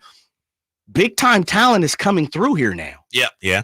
And so there's an opportunity to really, springboard from that. And that's why, like, when you talk about the MLS, Whitey, I know that's a league situation. And look, again, who am I to talk about putting a stadium there? It's not my money. I get it. But we tucked tail and ran from that.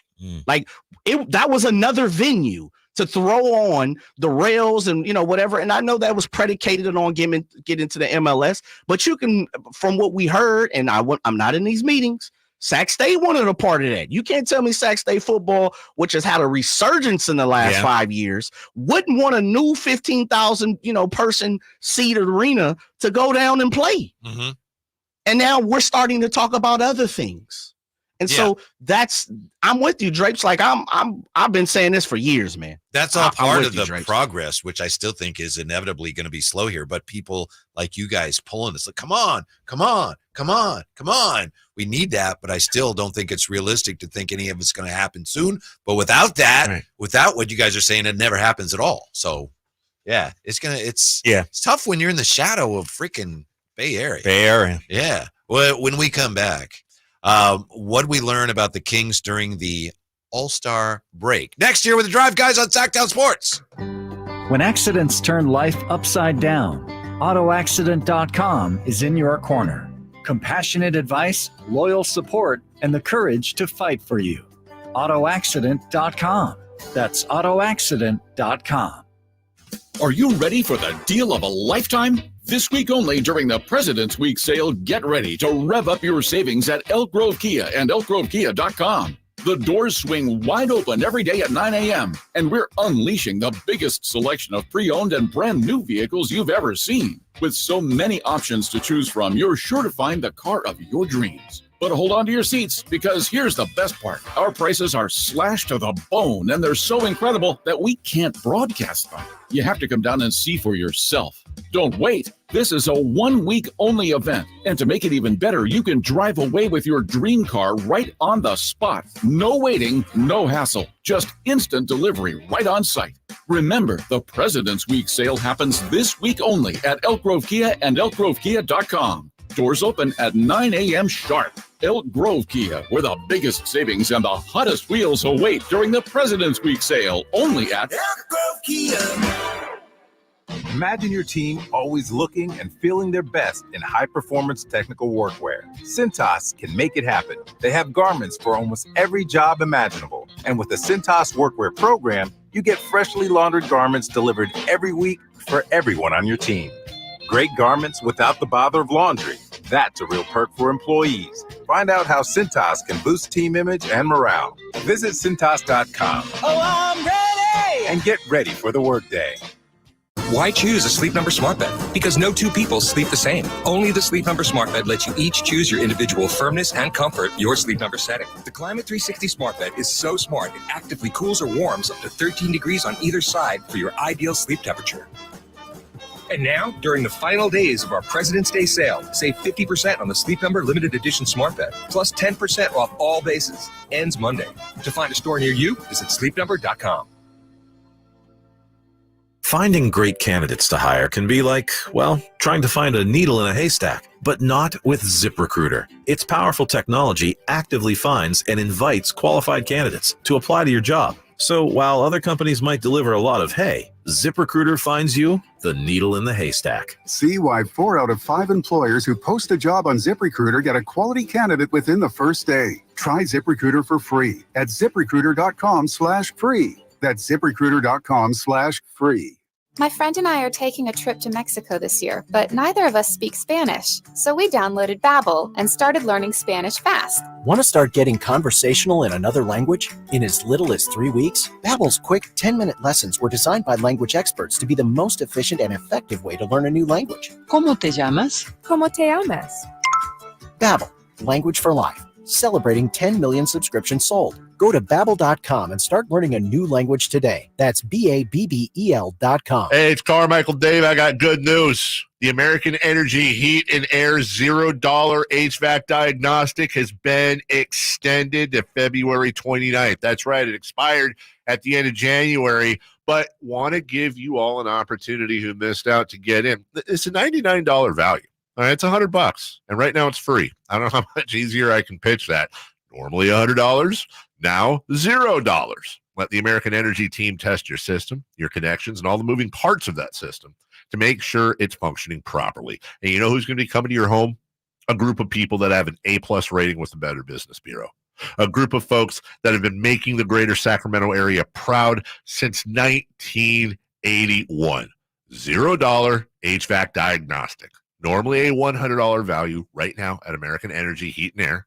Go to AmericanEnergyAir.com or call them to make your appointment. 916-520-9990. Time to check out Capital Casino, conveniently located at 411 North 16th Street in downtown Sacramento.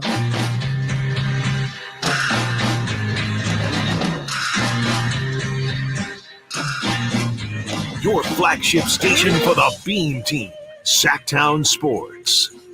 Beam Team is back at it tomorrow. Hey! Hope everybody's enjoyed their All-Star break. I know Kyle Draper did. I really think, Drapes, Kings fans are gonna need to get their rest now one more day, because I think this second half of the season, I think it's gonna be challenging, especially if we end up in a play-in, and maybe we don't. I know there's every chance Kings end up outside the play-in, but can you imagine how difficult that'll be for Kings fans if you're playing? Well, you win this one and you move on, but if you don't, you're out. One of those scenarios. Yeah. It would feel like a step back, honestly. And maybe we caught lightning in a bottle last year or whatnot. We had Jason Jones of The Athletic on, and he made a good point. Every year it's its own individual thing. You can't, because something happened last year, you can't expect it to happen this year. But being eliminated from playing, like not actually being one of the final 8, to me, that would be a gut punch. That would be a step back for sure. It would be tough. If the play-in started today, here's what we'd have. There's lots of time for the Kings to improve. We'd have Dallas playing Sacramento in Dallas. Yeah.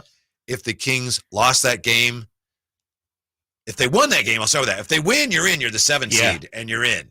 If you lost that game, then they would play the winner of the 9-10 game, Lakers-Warriors. The winner of that game would be the 8th seed. The loser of that game would be out. So that would be difficult. Very difficult. And it is for the teams that are in that every year. Yeah, and you're going to have to face a great player, whether it's Luka, LeBron, or Steph Curry in a one-game winner-take-all move-on scenario. I don't – can we do it? Yes. I don't like the chances, though. I don't like chancing it to that.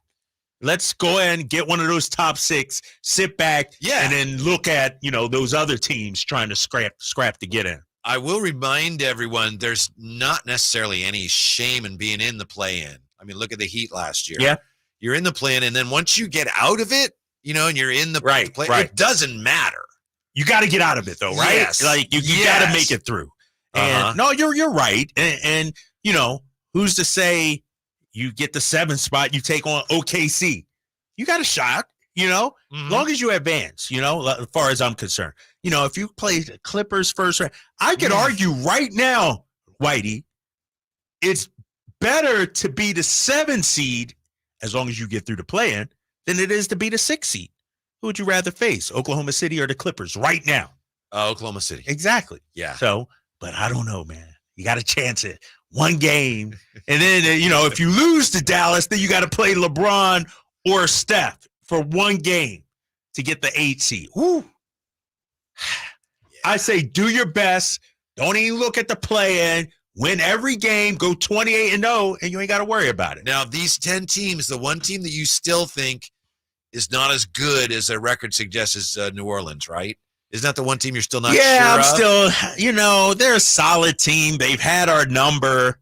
But I don't think they're better than us. Right now, they have a 1.5 lead. I got the strength of schedule calculator right here.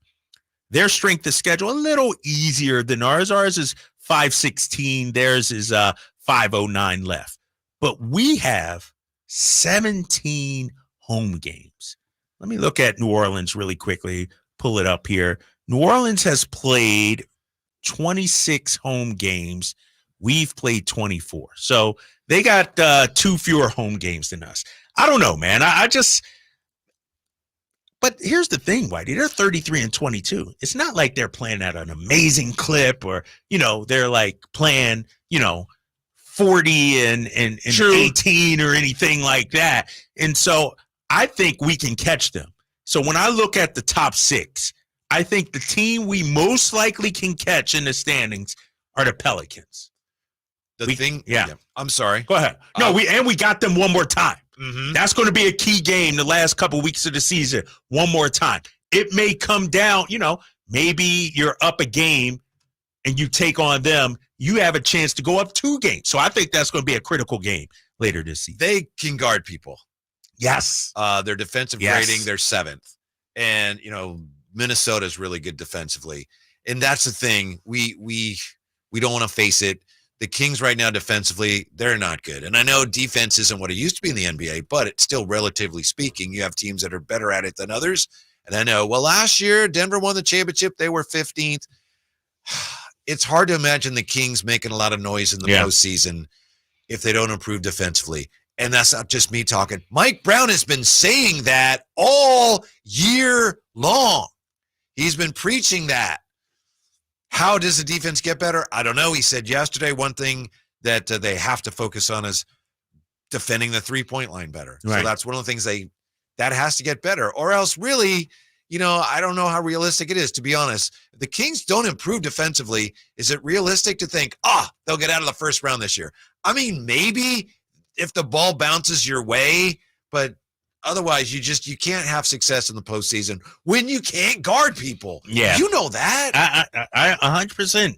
You got to be able to defend, especially the three-point line in today's NBA. And I think, we're hoping the Kings, they can be better defensively guarding the three. They can be. But where they don't match up with the other teams, you mentioned Minnesota, you mentioned the Pelicans, those other teams have great on-ball defenders, like guys that are known for defense. Herb Jones is tremendous. Yep. He's a defender. You look at Minnesota, Jaden McDaniels. They have, and I've said it time and time again, Whitey, and people out there, they just must not be listening. When you look at the Kings roster, great team. I love these guys. They're, tremendous offensive team. But they don't have positional length. You look at Minnesota, Nickeil Alexander-Walker, check his wingspan out. You look at Jaden McDaniels, Rudy Gobert, guys who are long on the wing. They have that. Go to New Orleans roster. Look at the guys long on the wing. Brandon Ingram, we know he's long. Not necessarily a lockdown guy, but he's long. Herb Jones, Najee, Trey Murphy, Larry, they have positional length. We don't have that. Right. We got very highly skilled players, very highly talented, and that's why Mike Brown is pushing Keegan Murray. Keegan Murray is the one guy that has positional length, who's big, athletic, wingspan. He can be that guy. That's why I think Mike Brown is pushing him. If I'm Monty McNair, that's my biggest priority this offseason. Yep. Getting a two-way guy. I agree. And between now and then, I think the Kings' best hope is that they start shooting the ball more like they did last year. I know the percentages are similar, but obviously offensively last year, they were a much better team. Yeah. That's their best chance because it's not realistic to think this team's just going to become a lockdown defensive right. team. Yeah, just be marginally better, though. Yeah. That's all. Yeah. You don't have 40%. Get it to 38, 37. Yeah. I would take that. Yeah. So what did we learn about the Kings during the break? We learned that the three-point line is really killing them in the eyes of the coach. We learned De'Aaron Fox has acknowledged that he hurt his shoulder. We also found out that Domas is sick, and he's, what is it, tomorrow night? Doubtful for tomorrow night. Yeah, what does that mean? Yeah. Meanwhile, would you believe the NBA says officiating has gotten better this year? We'll look at that when we come right back. Next, Drive Guys, Sactown Sports. You never know what you might hear when listening to a Sacramento Kings game. Out of Keegan, going for another triple. Man, is he feeling it. Keegan, can he do it? Yes, there's number 11, Keegan Murray. Keegan steps back. He just knocked down his 12th three-pointer, a Kings franchise record. He's got 45 points. Never miss a moment of Sacramento Kings basketball with Sactown Sports and the Sactown Sports app. Honeylicious taste, so a cold won't slow you down. RC Willie has everything for your home, including furniture, mattresses, appliances, electronics, and flooring. With our vast selection, it's easy to find items that fit your style and your budget. We also offer a variety of finance options, including 0 down and 0 interest for 18 months. Whether you're looking to establish new credit or ready to make your space more cozy, we can help. With our flexible finance options, you can easily update your home one piece or one room at a time. Plus, we have a low price guarantee. Let us help you make your home your way at RC Willie. Discover your dream home at Subcontractors United, your source for all home improvement needs. A talented team of home services experts is ready to make your projects a breeze. No more endless internet searches. Find your contractors in one place. Enjoy stress-free service absolutely free, with no hidden costs and no accounts to set up. Transform your living space into something extraordinary. Visit Subcontractors United today and experience the joy of hassle-free home improvement. Dream big at subcontractorsunited.com.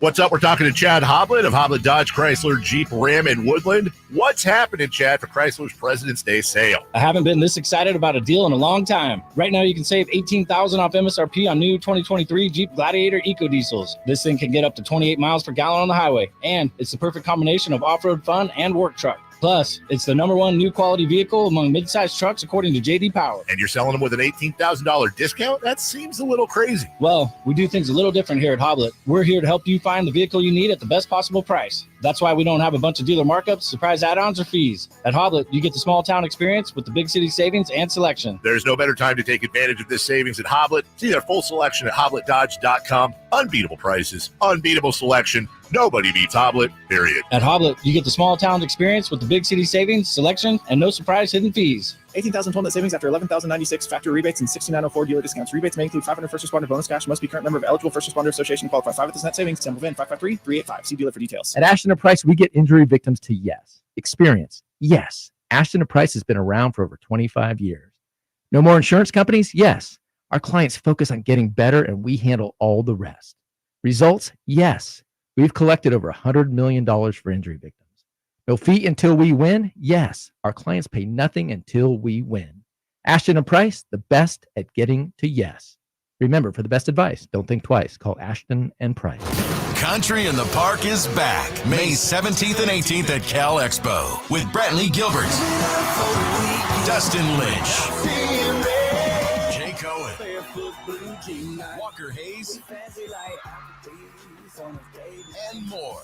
Tickets start at just $46. Country in the Park, May 17th and 18th at Cal Expo. For more information, visit CITPFest.com. Brought to you by Coors Light, Garner Roofing, and Roseville Kitchen and Bath. KHTKAM Sacramento, KYMX HD2 Sacramento. From the Power Business Technology Toshiba Studios, your new home for 49ers football in the 916. Sactown Sports.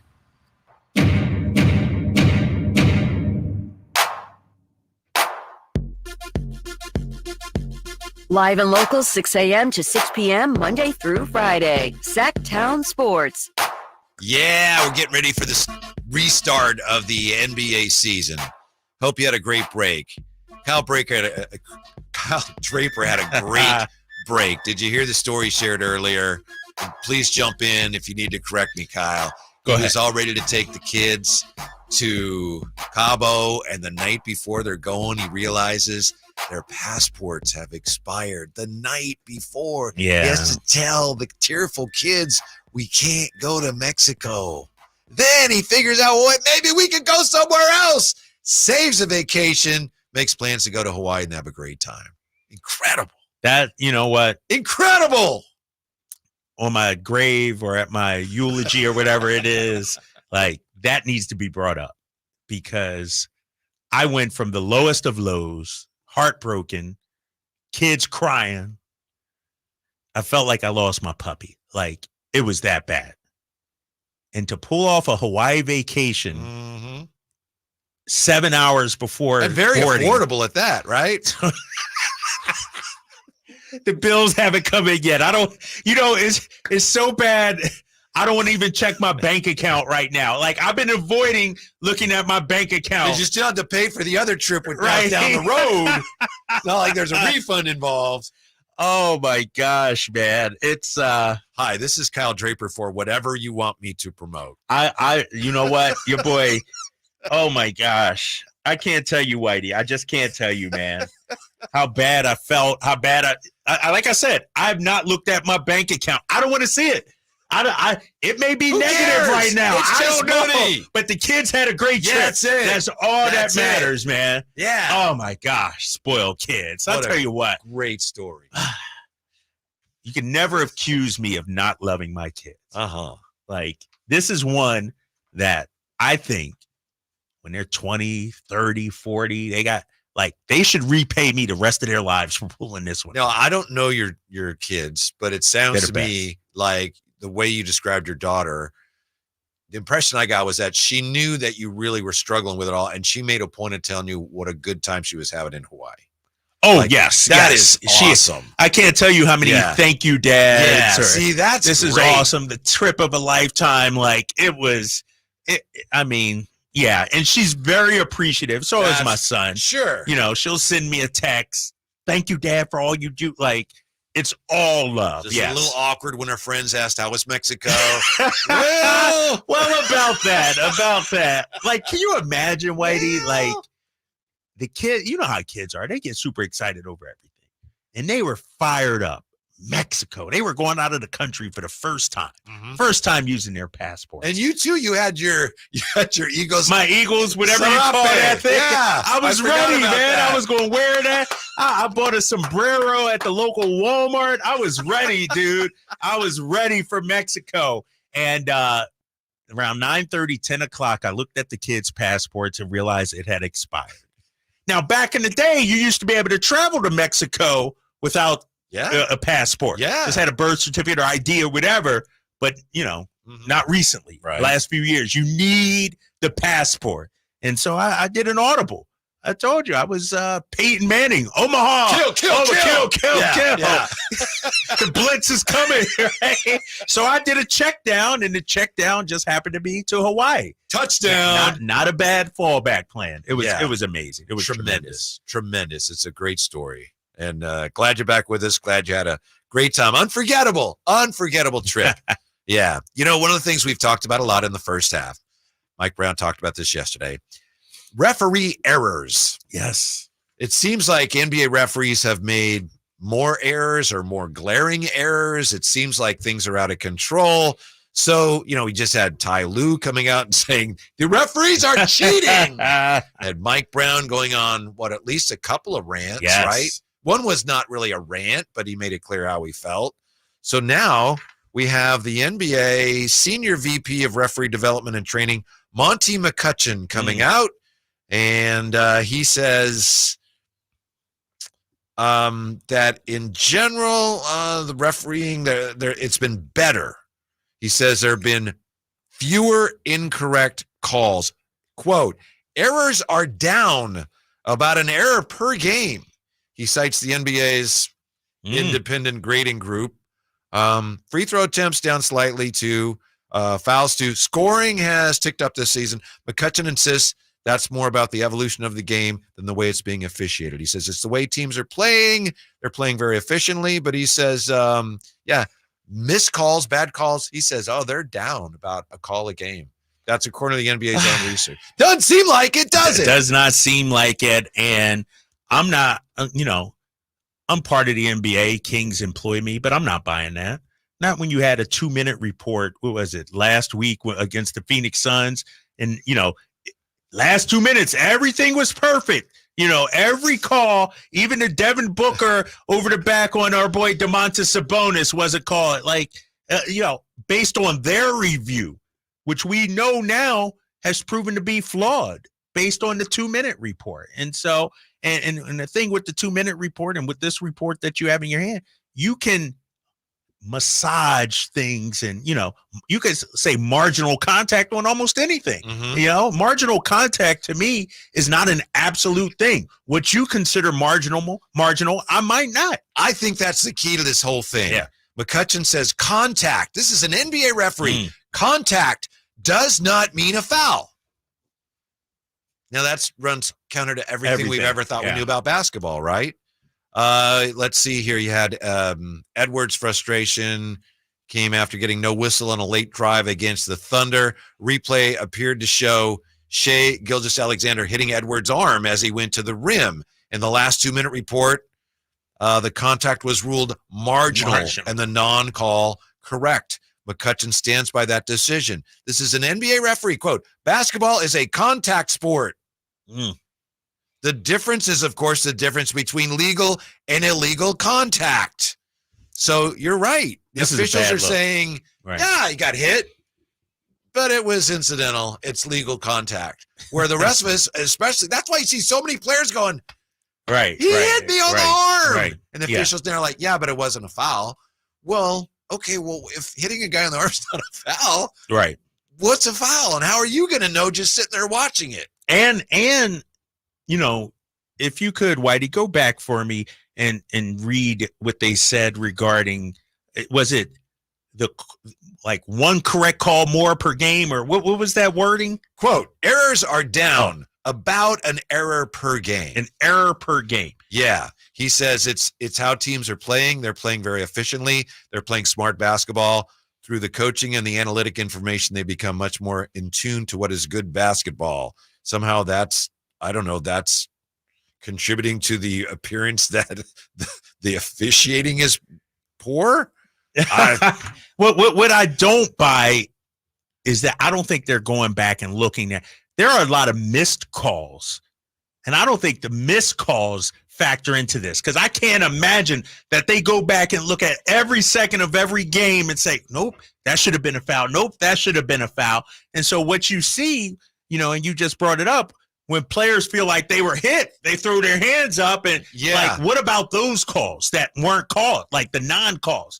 Sure, the ones you call may be correct and the errors may be down at least, but what about the ones you miss? Well, he's talking about this play. Anthony Edwards goes up, and this was, I think they won a game, and he still said the officiating was terrible because he went up and he got hit on a shot. Yeah. If Anthony was going up with two hands for a layup and we see contact, but there's no hitch, there's no rhythm, you just power on through. We think that's the appropriate balance. That's bad. We do have defensive players who are inclined to contest at the rim, which we know is great basketball. That's bad. That's a quote. So Monty, that's oh my gosh. That's one explanation, no matter how you feel about it, of why we have these two differing views. Because you have coaches like Mike Brown saying, this is a foul. Yeah. And the officials going, it's contact, it's not a foul.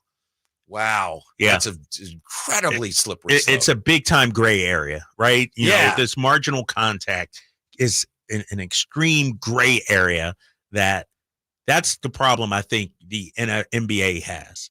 When people at home and people who actually play, and Mike Brown said it, don't know what's a foul and what's not a foul. It should be universal. This is a foul. But even Mike Brown said the referees, 1 minute they tell him one thing, the next is something different. And, the Malik foul when he, tried to go straight up, it's just, it's too much gray area in the NBA. Yeah. It's interesting you mentioned that too, because McCutcheon talked about verticality, which is another thing, right? People say, it's verticality. Merely having your hands up does not turn the play into a verticality play. A verticality play is about getting to a spot first, having the rights vertically to that space. It's often then a positional play, meaning you get to a spot first and then you await the offensive player coming to you and you have vertical rights. Yeah. So in a blink of an eye, they're looking at this and they're establishing who is there first. And yes, there was contact, but it was marginal contact. And the rest of us are looking at it going, that's a foul. That's the problem. We don't know what a foul and what isn't a foul. Yeah. The players don't. The coaches clearly don't. The people at home don't. The fans don't. And I could argue what one official considers marginal could be different from another official. That's absolutely true. And you can't have that gray area. Yeah. So whack. Is that a foul? Well, if he's official, it's a foul, but if he's He's official, not. it's Right. not. Exactly. And just going to have to deal with that. When we come back, Jason Anderson from the B on what we know, what we don't know about De'Aaron Fox's injured shoulder. Drive Guys continuing here on Sactown Sports. Our first year as the radio home of the San Francisco 49ers is one we will never forget. They're going to give it. No, it's a play action. Purdy going to roll left, throw for the end zone. Caught by George Kittle. He has the hat trick tonight, a career high. 3 touchdown catches for George. Touchdown, San Francisco. Congratulations to the 49ers on a terrific year. And thank you for so many wonderful memories. Big savings are back at Folsom Lake Honda, your one-stop Honda shop. Looking to own or lease? We have options for everyone. Plus, lower interest rates at Folsom Lake Honda make for lower payments. It's no wonder Folsom Lake Honda is your one-stop Honda shop. Get an instant cash offer for your trade at FolsomLakeHonda.com. We'll buy your car whether you buy from us or not. Visit us today at FolsomLakeHonda.com. Folsom Lake Honda, yeah, your one-stop Honda shop. Power Business Technology is proud to be 100% independent, locally owned, and managed Toshiba copier dealer. Local ownership cuts out the red tape, allowing ourselves to never be too busy to personally answer the call when our clients need us. Recognized for excellence in service execution, training, and customer service, we're proud to be named a 2022 Toshiba ProMasters Elite Dealer. Contact us today for all of your business printing needs at 844-POWER-BZ. That's 844-769-3729, or visit us at PowerCopier.com. Somebody told me for everything she wants. Your home for Kings basketball for over 25 seasons. Sactown Sports. Hearing from a number of people on chat, text line, fans who obviously are struggling with what to make of the officiating. It looks like the NBA tried to address this, but I don't know that they really made things any better. It made it worse. Like, as a fan of the NBA, it frustrates me. They just need to shut up. Just zip your mouth. Don't say anything. 2-minute report, Monty McCutcheon. Just be quiet. Mm-hmm. Let's move on to our next guest, who I think is the first reporter who actually found out from De'Aaron Fox that he was injured, although we all knew it. Outstanding Kings beat writer from the Sacramento Bee, Jason Anderson. How has your break been, Jason? It's been pretty good. Yeah, it's a little bit of a break. Still have the sports editor duties, sure. And we're in the thick of like high school basketball stuff. So Joe Davidson's out there running around like a madman. So there's always plenty to do, but it's been nice, having a little bit of extra time without the games. I was going to go to Indy for the All-Star game and decided to pull out of that when Domas and De'Aaron weren't going. So.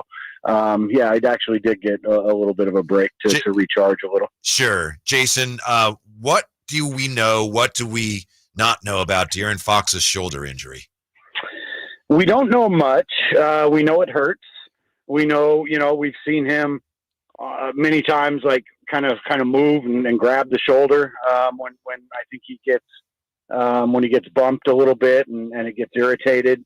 I asked him about it yesterday. He started to talk about it, and so I kind of took the opening to ask him a little more. And he said he described it as minor. He said it hasn't been serious enough to get the MRI and figure out exactly what it is.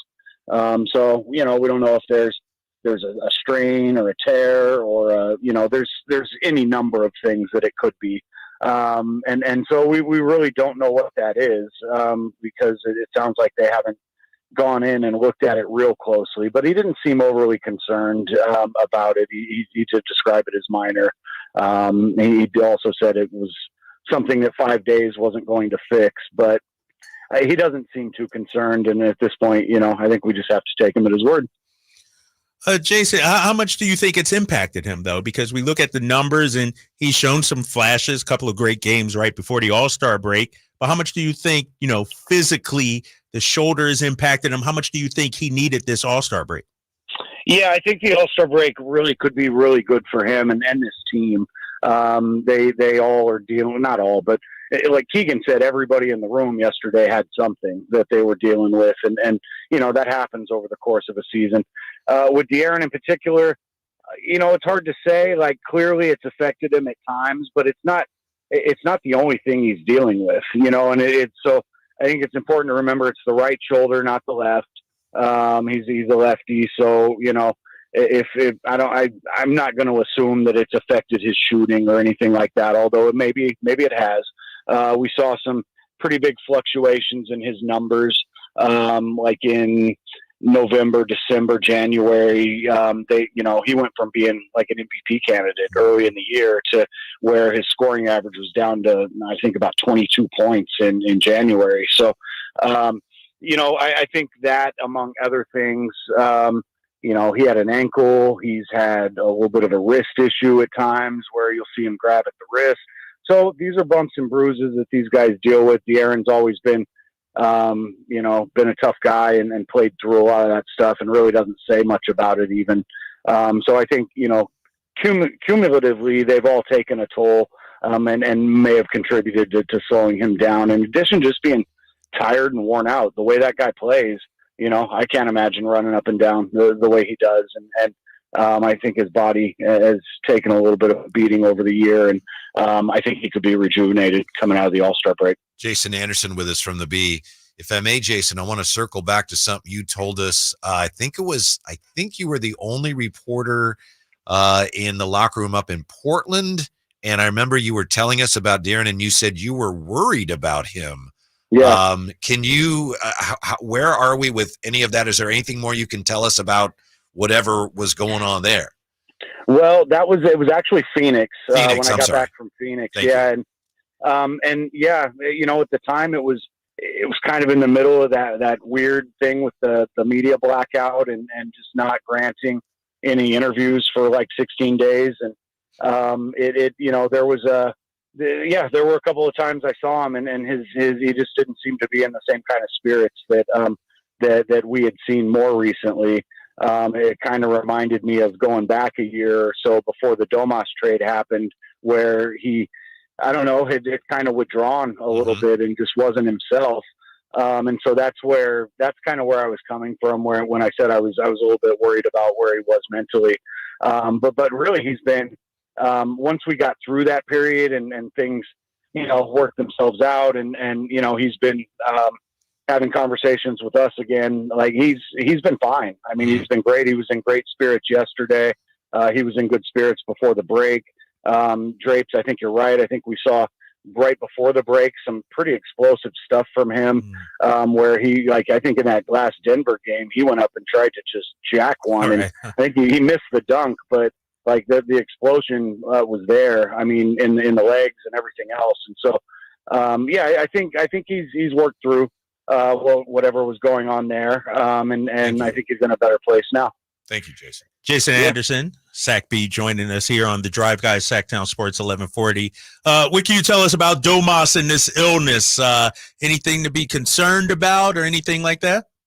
Yeah, I don't really know what the illness is or how serious it is, whether it might linger a few days. But, it's certainly an issue going into the game tomorrow. If he's not going to be able to go, you're going to have to deal with Wembanyama without Domas out there. I think otherwise that's a really good matchup for them, given, Domas' strength and the way he tends to kind of bang against lighter bodies, so to speak.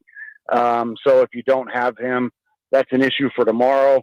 Then they have a couple days off before they go to LA to play the Clippers, and then they'll have Miami on a back-to-back Monday. So hopefully, for the Kings, a couple of days will be enough for him to get better and get right. Last season, as you well know, the Kings came out blazing after the break. I think they won 5 in a row, 11-13. Right. Do you think they're in position to do something like that again? Yeah, potentially. Again, I think Fox will be rejuvenated. I think, I think the break will be good for some of the other guys too. Their schedule is, fairly favorable at least over the last 28. They're going to play 17 of those at home. Whether they can win 11 of 13 or not, I don't know. I mean, that's, but it was a big surprise when they did it last year because that schedule was daunting coming out of the All-Star break. And really the question was like, can these guys hold on to where they are? And not only to hold on to it, they kind of solidified themselves as a home court team and a top 4 seed. So that period was really, really good for them. And if they can come out and kind of hit the Jets, as Mike Brown might say, I could see them rolling off some wins. Hey, that's some music to our ears. Jason, when you look at it, we know Fox, we know Sabonis. Who needs to be an X factor? Who are you looking to this last 28 games to help propel this team to the playoffs? I think I'd point to everybody in that supporting cast. I mean, Domas and Fox took turns carrying this team over the first half of the year. Keegan's shooting wasn't right. Kevin's shooting wasn't right. Harrison shooting was fine. It just the attempts weren't there, and he wasn't putting up numbers. So, you look at those 3 guys, you look at Malik to continue doing what he's done. I think he's probably my top 6 man of the year candidate right now. And you hope you can get more of the same from him. And really, I think, that's your core, and those are the guys you need to lean on. You need Kevin to, continue to shoot the ball better as he's done recently. Keegan to guard, and then you hope that some of that offense can be there too. He's going to be a really special player if he puts those 2 things together at some point. But it's interesting. I've got a story coming out tomorrow that I'll pitch here a little bit to you guys, but it's offense and defense in Sacramento. I feel like this is a huge discussion since training camp. Mike's been urging defense. And we really hadn't heard from Monty much until recently. But Monty comes out and clearly offense is at the top of mind for him. He's like, we're the number 1 offense. We've slipped. We need to get back there. And so I really did a deep dive on what the numbers say, where they're at offensively, where they're at defensively, what Mike's saying about it, what Monty has said. And, I think it's a fair question to ask. Are they seeing completely eye to eye on that discussion? Monty and Wes and those guys have built this offensive juggernaut, and Mike being the veteran coach with tons of playoff and championship experience wants defense. He says that's how we are going to win playoff series down the road. And so I think it's a really interesting conversation to have and look at what everybody wants here from this team. And it's probably going to be a big factor down the stretch, because if Mike has achieved what he wants to achieve with them defensively, and he said something interesting yesterday, that if their 3-point defense wasn't so bad, they would be number 8 in the league. He said if they were just average, they would be number 8 in defensive rating, which is fascinating to me. And then the free throw issue, which we've all talked about, he says they'd be top 10 in offensive rating as well. And so if you can resolve those 2 things, if you can work on those closeouts and defend the 3-point line better, convert at a higher rate from the free throw line, you may finish the year top 10, at least over the last 28 games in offensive and defensive rating. And if they can get there, they're going to be cooking, I think, going into the playoffs. Jason Anderson with us from the B. I'm glad you brought up that whole issue of offense, defense. I think it's one of the absolute keys to this whole group where they end up with the front office and the coach. And I really appreciated that you asked Monty about that at his post deadline presser when you brought up that question, because that's something I've been wondering about too. So thank you for that. You mentioned Malik, and I think I'm getting ahead of myself here. How tough do you think it'll be for them to keep Malik, given the limitations on what you can offer him based on the salary and the contract that he's under now? Yeah, it's hard to read the tea leaves on that. I've tried to have that conversation with Malik a couple times, and he really doesn't want to get into anything until the off season. It could be difficult, but given that they didn't go make a big move and take on like another big long-term salary at the trade deadline, I think that puts them in a position at least to put their best foot forward in those discussions. I don't know if they, there are probably some teams that are going to come after Malik and maybe be able to offer a little more money, although there aren't going to be a lot of teams with a lot more money. That's an important factor in this, is I think it's limited to, 5 or 6 or whatever the number is of teams that are really going to be able to go higher. or much higher.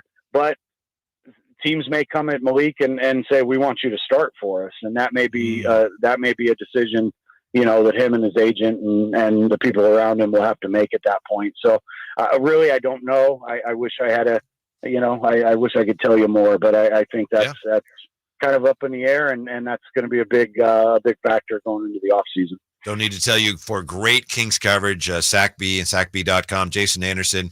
Thank you, Jason. We appreciate it. See you tomorrow night. Appreciate you guys. Have a good evening. All right. Coming up, Chauncey and Coop. Are they Hall of Famers? Next. Drive Guys, Sactown Sports.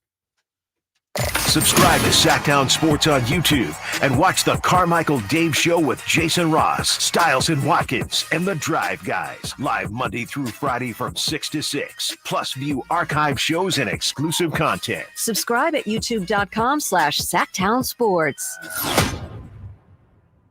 Sacramento weather is brought to you by Elk Grove Honda. I'm Mark Finan in the KCRA3 Weather Center. Skies will be partly cloudy through the evening and then gradually clear overnight.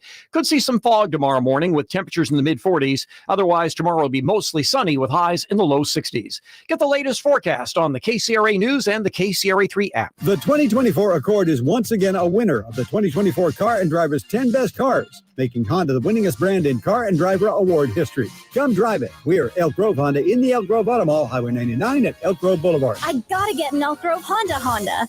It's easy to think all money managers are pretty much the same, but at Fisher Investments, we're clearly different. Different? How? You sell high commission investment products, right? No, Fisher Investments doesn't sell any commission-based investment products. Well, you must earn commissions on trades. Nope, never at Fisher. We're a fiduciary, obligated to act in our client's best interest. It's the highest standard of care for a financial advisor. How do you know what's in their best interest? We get to know our clients and then tailor a portfolio based on their goals and needs. But you probably sneak in some hidden and layered fees. No, we have one transparent management fee, structured so we do better when our clients do better. Wow, you really do look out for your clients. That's because our top priority is helping them achieve a comfortable retirement. It might be why most of our clients come from other money managers. Visit FisherInvestments.com to find out why investors like you switch to us. Fisher Investments. Clearly different money management. Investments and securities involve the risk of loss. Guys, want to lose weight, improve your performance, and increase your drive? Revive Men's Health Sacramento can help you address the root causes of weight gain, low energy, poor drive, and performance issues. And since your testosterone level has a direct impact on your weight and fitness, we'll give you a free T-check and free exam at Revive Sacramento. Imagine upping your game, losing weight, and getting in shape all at once. Revive can help you make it happen with our new cutting-edge weight loss medications, like your favorite athletes and celebrities use. They're affordable and available now. Weight gain and low T are treatable conditions. We know we can help you. Take that first step and book today. You're only one step away from getting in the best shape of your life. Call Revive Men's Health at 916-277-8599. That's 916-277-8599. Or visit ReviveMen'sHealth.com. Dr. Ken Howachek and kinesiologist Kelsey Graham discuss the Good Feet store. The foot has a lot of detail. It has a lot of complexity. There's a lot that can go wrong. A lot of problems start in the foot and end up elsewhere. Knee pain, hip pain, back pain. When aligning the feet properly, we can see relief elsewhere. And that's the beauty of the Good Feet Arch support. It can place the feet into their ideal position and gives them the balance, the support, the comfort, and the relief of the pain. The bottom line is that the Good Feet Arch support can be a highly effective pain relief solution when nothing else has worked. The feet have a really big impact on how the rest of the body moves. The knees, the hips, the lower back especially. If the foot isn't properly aligned, all of these joints are going to function incorrectly. That results in a lot of muscle tension and chronic pain. What I really like about the Good Feet system is that the right arch supports can put the foot in its proper alignment. So all the joints up the rest of the body will be aligned properly as well. And when the body's aligned, we can reduce the risk of injury and chronic pain. Visit the Good Feet store in Sacramento, Roseville, Modesto, Stockton, and Vacaville for a free fitting and test walk.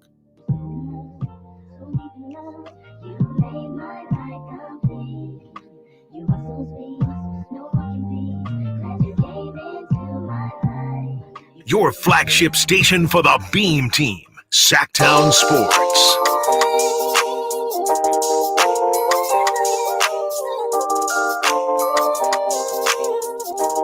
Interesting conversations with Jason Anderson from the B. I know it's premature, but the Malik stuff's really interesting, Kyle. Yes, and we were talking off air. I mean, they got to bring him back. They got to find a way. But if somebody offers them starting role, $25 million, whatever it may be, they literally cannot match that. Yeah. And that would be tough because you talk to people, there's some thought that he's the heart and soul of the team, and he's a big part. I mean, you got Fox, you got Sabonis, Keegan, arguably Malik's your fourth most important player, because of some of the intangibles that he brings as well. And so, and his connection to the community too. Like the fans love him here in Sacramento. It seems like he wants to be here. It does. So it does. It's going to be some tough conversations this offseason. Yeah. He seems to be not only understanding, but embracing the whole concept of coming off the bench and, hey, if we win, we all win. And that seems like he very genuinely believes in that. Right. But, he came here and he proved to the rest of the league how good he was. It's funny because he played to me last year like a guy that was showing everybody, I've always been this good. You just didn't know. Right. It wasn't me. It was you. He always had that confidence. Yes. Yes. And so, and he seems to be getting better and better. Like, he's having a career season. And so I hope they bring him back. I hope we can afford to bring him back. One of the things that came out of the weekend, the All-Star weekend, we found out who the Hall of Fame finalists are going to be. Jay and I kicked this around a little bit yesterday. Basically, it comes down to 4 players in addition to some other contributors and coaches. We've got, of course, the former Sacramento King, Vince Carter. I think he's a Hall of Famer. Yeah, I think so. Yeah, then we got Walter Davis, Michael Cooper, and Chauncey Billups. You have any thoughts on those? An interesting class. To me, Coop is in. I went back and forth on Chauncey yesterday. Chauncey Billups and Walter Davis, to me, 2 guys that are really, really good players. Not quite Hall of Famers, but I would put Michael Cooper in there. I mean, they're like right at the line where you draw it, right? I probably would put Chauncey Billups in. I'm looking at his stats here. And it's not about a 5-time All-Star. Got the ring. Finals MVP. Here we go. 3 times All-NBA, 2-time All-Defensive player as well. Yeah. And so I would probably give Chauncey Billups the nod. On initial thought, Michael Cooper should be in. Cooper Loop, Lakers great teams. Bench player. 5-time champ. 8-time all defensive. Yeah, he should be in. That's all I got to say right there. Defensive player of the year. 8-time all defense. Yeah, he deserves. His to be job in. was it was kind of like when the Warriors played the Cavs every year in the finals. Iguodala's job was whatever you do, just be ready to guard LeBron in the finals. And Coop's job was you got to guard Larry Bird in the finals. Yes, and he did a really good job. Right. And we're having this discussion. We had it. Should Andre Iguodala be an All-Star? And I said no. Hall of Famer, you mean, right? Or Hall of Famer. I said no. 4-time champ, 2-time all defense. Michael Cooper's a 5-time champ, 8-time all defense. There's different levels. And so I would say, yes, Michael Cooper should be in. Yeah, I think so. And I think I've gone back and forth on Chauncey.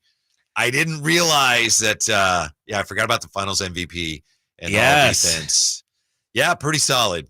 Pretty solid. Yeah, and once you get a finals MVP, like Iguodala has one, but people say, really, he shouldn't have got that. Nobody is saying Chauncey shouldn't have been the MVP of that Pistons team. Yeah, and that was that Pistons team. Yes. It kind of even has more value. Right. They were such a surprise a surprise champ. No stars, really, really a blue collar. I would put Chauncey in. I think Chauncey, too, you got to throw in, and I know this is, we don't think about this, but he was a McDonald's All-American. You're right. That all is, when you're in the basketball Hall of Fame, that all matters. Yeah. So, I mean, you got to throw that type of stuff in there, too. Yeah. I mean, if you scored 12 points in like a pickup game when you were in 7th grade, Basketball Hall of Fame's like, let's look at that too. Let's count that too. So, you're right. Too. He's like a 2-time All-American. Yeah. I mean, that stuff legit. counts for basketball. That's legit. Yeah. Who on this Kings team, if anybody, do you think will end up being a Hall of Famer? I think Mike Brown will. You think so? Really? He has to win one as a head coach, though. Well, he absolutely does. He has to. Yeah. Yeah. Look at you're rethinking that. Whoops. You see that slip out. You wish you could take that back, but yeah, he has to win multiple, I think, as the head coach. You're probably right. I'm assuming he's going to win a couple here. But man, You a know, little hastily I there. think the interesting one is, and I brought it up last week, and I was listening to our boy Antonio Daniels, friend of the show, and him and Rick Kamler were saying Domantas Sabonis continuing on this trend. I know you brought that up. That's really interesting. Should be a Hall of Famer. I had never considered that before. Not that I'm saying, oh, that's ridiculous. Just like, whoa, Right. I never thought of that. But he is putting up Hall of Fame numbers when you look at it. And I'm not just talking about here in Sacramento. You're talking about a guy that averages 19 points. And I'm going to just go over his last 5 years or so. He's a 19-point, 12 rebound, 6 assist kind of big man. Like, that's Hall of Fame numbers. Like, that's, and I know he's not averaging 30 or anything, but just his rebounding, his assist numbers as a big man. I mean, he's a 3-time All-Star. When it's all said and done, he might be a 5 or 6-time All-Star. And so all NBA last year, all led NBA, the league in rebounding, all led those the little league. things that matter, those counting stats, or at least those awards that you win. He just has to probably do what he's doing now to be a Hall of Famer for a few more years. He's right? 27, so Yeah, you I'm know, not saying he another can't. 5-6 years. Yeah, why not? 5-6 years of this would do it. I think so. I think he's trending in that way. And so I think Domas, the interesting one is De'Aaron Fox. Because if Fox continues like this and he's putting up numbers, it's going to be hard to keep him out. But does he have to have some sort of postseason success, MVP, 8-time All-Star? Like, think about it. He's only been an All-Star once. Yeah. He got robbed, some people say, including me, he got robbed this year. And so does he need to be a 5 or 6-time All-Star to make it to the He has to have something. I mean, just Got look it. at with Chauncey, what you went to right away correctly. Yes. Finals MVP and all defense. Yeah, and, yeah. At some point, so this team has to have some big-time success for these guys. And I know that we're way ahead of it, the game, but since we were just talking about a Hall of Fame this weekend, this team is going to have some real success for those guys to have true candidacies going forward. Yeah, it can't be a one and done. Like, these guys need to make the playoffs and, make some deep runs and be there for the next 4 or 5 years, And I just like Mike Brown, and now I feel I like know. it's like I want him to be a Hall of You Famer. wish you could take that back. Oh, he's been a bad. part of some great teams, but I don't think being an assistant coach on great teams is going to get you in. He has to Really? do it himself. It doesn't hurt. It doesn't hurt, but if he can guide the Kings to a championship, that's Hall of Fame worthy, in my opinion. Yeah. Turning around this franchise, and so, but he needs to do it himself. Yeah, you're right. On his way. I'm sorry, man. No, you're absolutely right. It's like I blurted it You out. I was blurted like, out. why did it- No what? doubt. No, that's a first ballot, And then you're like, oh, yeah, maybe not. The most amazing tidbit that came out of All-Star Weekend is next as we Okay. wrap things up here. Drive Guys on Sactown Sports. Last season, the Sacramento Kings gave us a little bit of everything. A Pacific Division title, GM of the Year, Coach of the Year, Clutch Player of the Year, All-Stars and All-NBA performers. Plus, we got to light the beam. Here's a steal by Fox, a breakaway. He's got the rip with the left hand. What does this season have in store? Find out. Each and every Sacramento Kings game can be heard right here on your proud home of the Beam Team, Sactown Sports at SactownSports.com. When the unexpected happens, trust AutoAccident.com. Loyalty and compassion set them apart. They're with you every step of the way. AutoAccident.com. That's AutoAccident.com. And paid for by America First Tax Group. Attention, if you or your business is behind in filing your tax returns, or if you owe over $10,000 in back taxes to the IRS, please listen carefully. The IRS does not joke around and will not stop their collection efforts. If you're tired of the IRS letters, levies, liens, or wage garnishments and would like to get a fresh start, we can help. Due to the financial hardships in the country, the IRS is making it easier than ever to settle tax problems for those who owe more than $10,000. We can help settle your delinquent tax problems, end all collections, and may even reduce your back taxes significantly. Even if you can't afford to pay your back taxes, you can still get the help you need. We've helped thousands of taxpayers just like you. But you must call 800-257-0663 today to stop your tax problem from getting worse. The information is free and the help is real. Call 800-257-0663. That's 800-257-0663. Again, 800-257-0663. Folsom Lake Ford has trucks. The F-150s are here. Explorers, Expeditions, and a huge selection of Broncos and Bronco Sports. They're in stock now at Folsom Lake Ford. Shop Folsom Lake Ford, your truck headquarters, right here in Sacramento for your favorite Ford models at good, fair prices. Short on cash? Buy any new Ford with zero down. Save big with low interest finance rates. Plus, Folsom Lake Ford is paying top dollar for all trades. We want your vehicle regardless of mileage or condition. This could be the best time to buy a new Ford. Check out the huge inventory online at folsomlakeford.com or stop by the dealership and see the most recent arrivals. Looking for something special? Give them a call and tell them Doug Christie sent you. Folsom Lake Ford in the Folsom Auto Mall, your trusted dealer, my trusted dealer for over 30 years. FolsomLakeFord.com. Zero down with approved credit. This segment is brought to you by Subcontractors United, your source for all home improvement needs. Dream big at subcontractorsunited.com.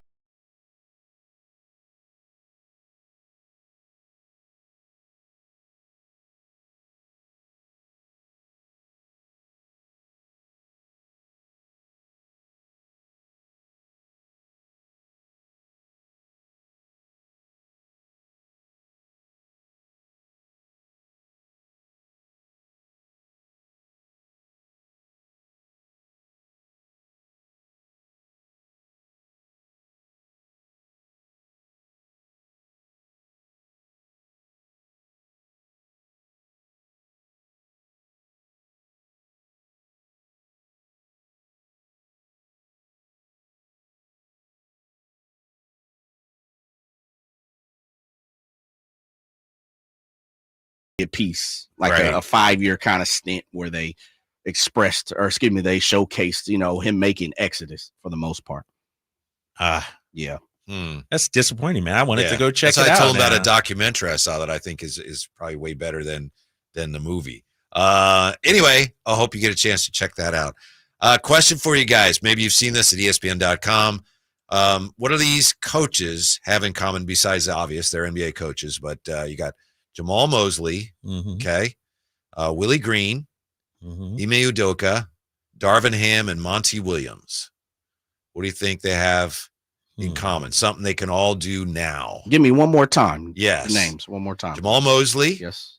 Willie Green. Okay. Ime Udoka. Yep. Darvin Ham. Monty Williams. Something they can all do now. They can all do now. Yeah. They'll be eligible for the Hall of Fame. They are among the confirmed dunkers in the league's coaching fraternity. They can all dunk. Okay, I get that. Yeah. Monty Williams. Yeah, I can. Yeah. Darvin Ham throwing it down. Right now? Yeah, he can dunk. Oh, like now. they're not in their playing days. You're talking at this moment. Yes. Wow. Still capable of dunking. Yeah. Oh, yeah, I can see that. Some of those guys are in great shape, man. Mm-hmm. Like Willie Green and Mosley. Man, they can and still Ime. get up. Yeah. Oh, yeah, I can see that. Yeah, there's an article here about NBA coaches who can still dunk. So I was checking to see if any Kings assistants or anybody popped up. I didn't see anybody. So Doug can still dunk. I've seen him dunk it. Doug can still? Doug he can Christie? still dunk, Okay. yeah. I don't know if Mike Brown ever could, though, right? I mean, we know he's headed to the Hall of Oh, Fame. no. But I don't think. He I know might. he played. I know he might. played. Yeah, I think Mike could dunk back in the day. Yeah. So that was So I guess Jamal Mosley, the Orlando coach, was like a really good dunker, and Monty Williams is 51 and he can dunk. And he can still dunk, huh? Yeah, there's a picture right there of him. Oh, wow. Mike went to San Diego. Yeah, he's a right. Torero. Yeah, that's right. Okay. Yeah. Yes, he's Triple a check. Torero. Yeah. Did you hear the story that Tyrese Halliburton told over the All-Star break about Woj? No, what? I thought this was amazing. What do you think? Tyrese Halliburton, of course, was kind of the face of the All-Star game because he plays for the Pacers. The game's Indiana. So he told a story about when he got traded by the Kings, and not a lot of hand-wringing about, oh, it was terrible. But he just said he found out from his representatives that he was going to get traded. The Kings let him know, hey, you could be traded here, but they wouldn't tell him who to. So Halliburton's on, he's talking to his agents on the phone. They're being weird. They're not answering our calls. Weird stuff is happening. That's what Halliburton's agent told him. So then they're like, we just don't know who the team is. And I'm like, says Halliburton, who could it be? Is it Philly? And then he says, there's this voice that says, I think it's Indiana. And it was Woj. Oh, wow. So he's talking. He's like, who is that? I'm talking to my agents, and they didn't know. And Woj is on the call and says, I think it's Indiana. What? He says, Woj is everywhere. Woj is, oh, my gosh. His quote, I'm thinking I'm on the phone with my agents. And it's like, Woj is on the phone. Long story short, 5 minutes later, I got traded. That just goes to show you Woj is mysterious. If you don't know where he is, he's everywhere. Oh, my gosh. That's why Woj is one of the best at his job. That's hilarious. Oh, my gosh. So basically, Woj broke it to Tyrese. And his agent. And his agent also. Oh, my gosh. That's hilarious. That's good stuff. That's good stuff. I guess those guys, they get the info right, and it's like, then they got to give them something back in return sometimes. Right. That's how it works, right? Quid pro quo. Yeah. You scratch my back, I scratch yours, that kind of thing. Uh-huh. Yeah, exactly.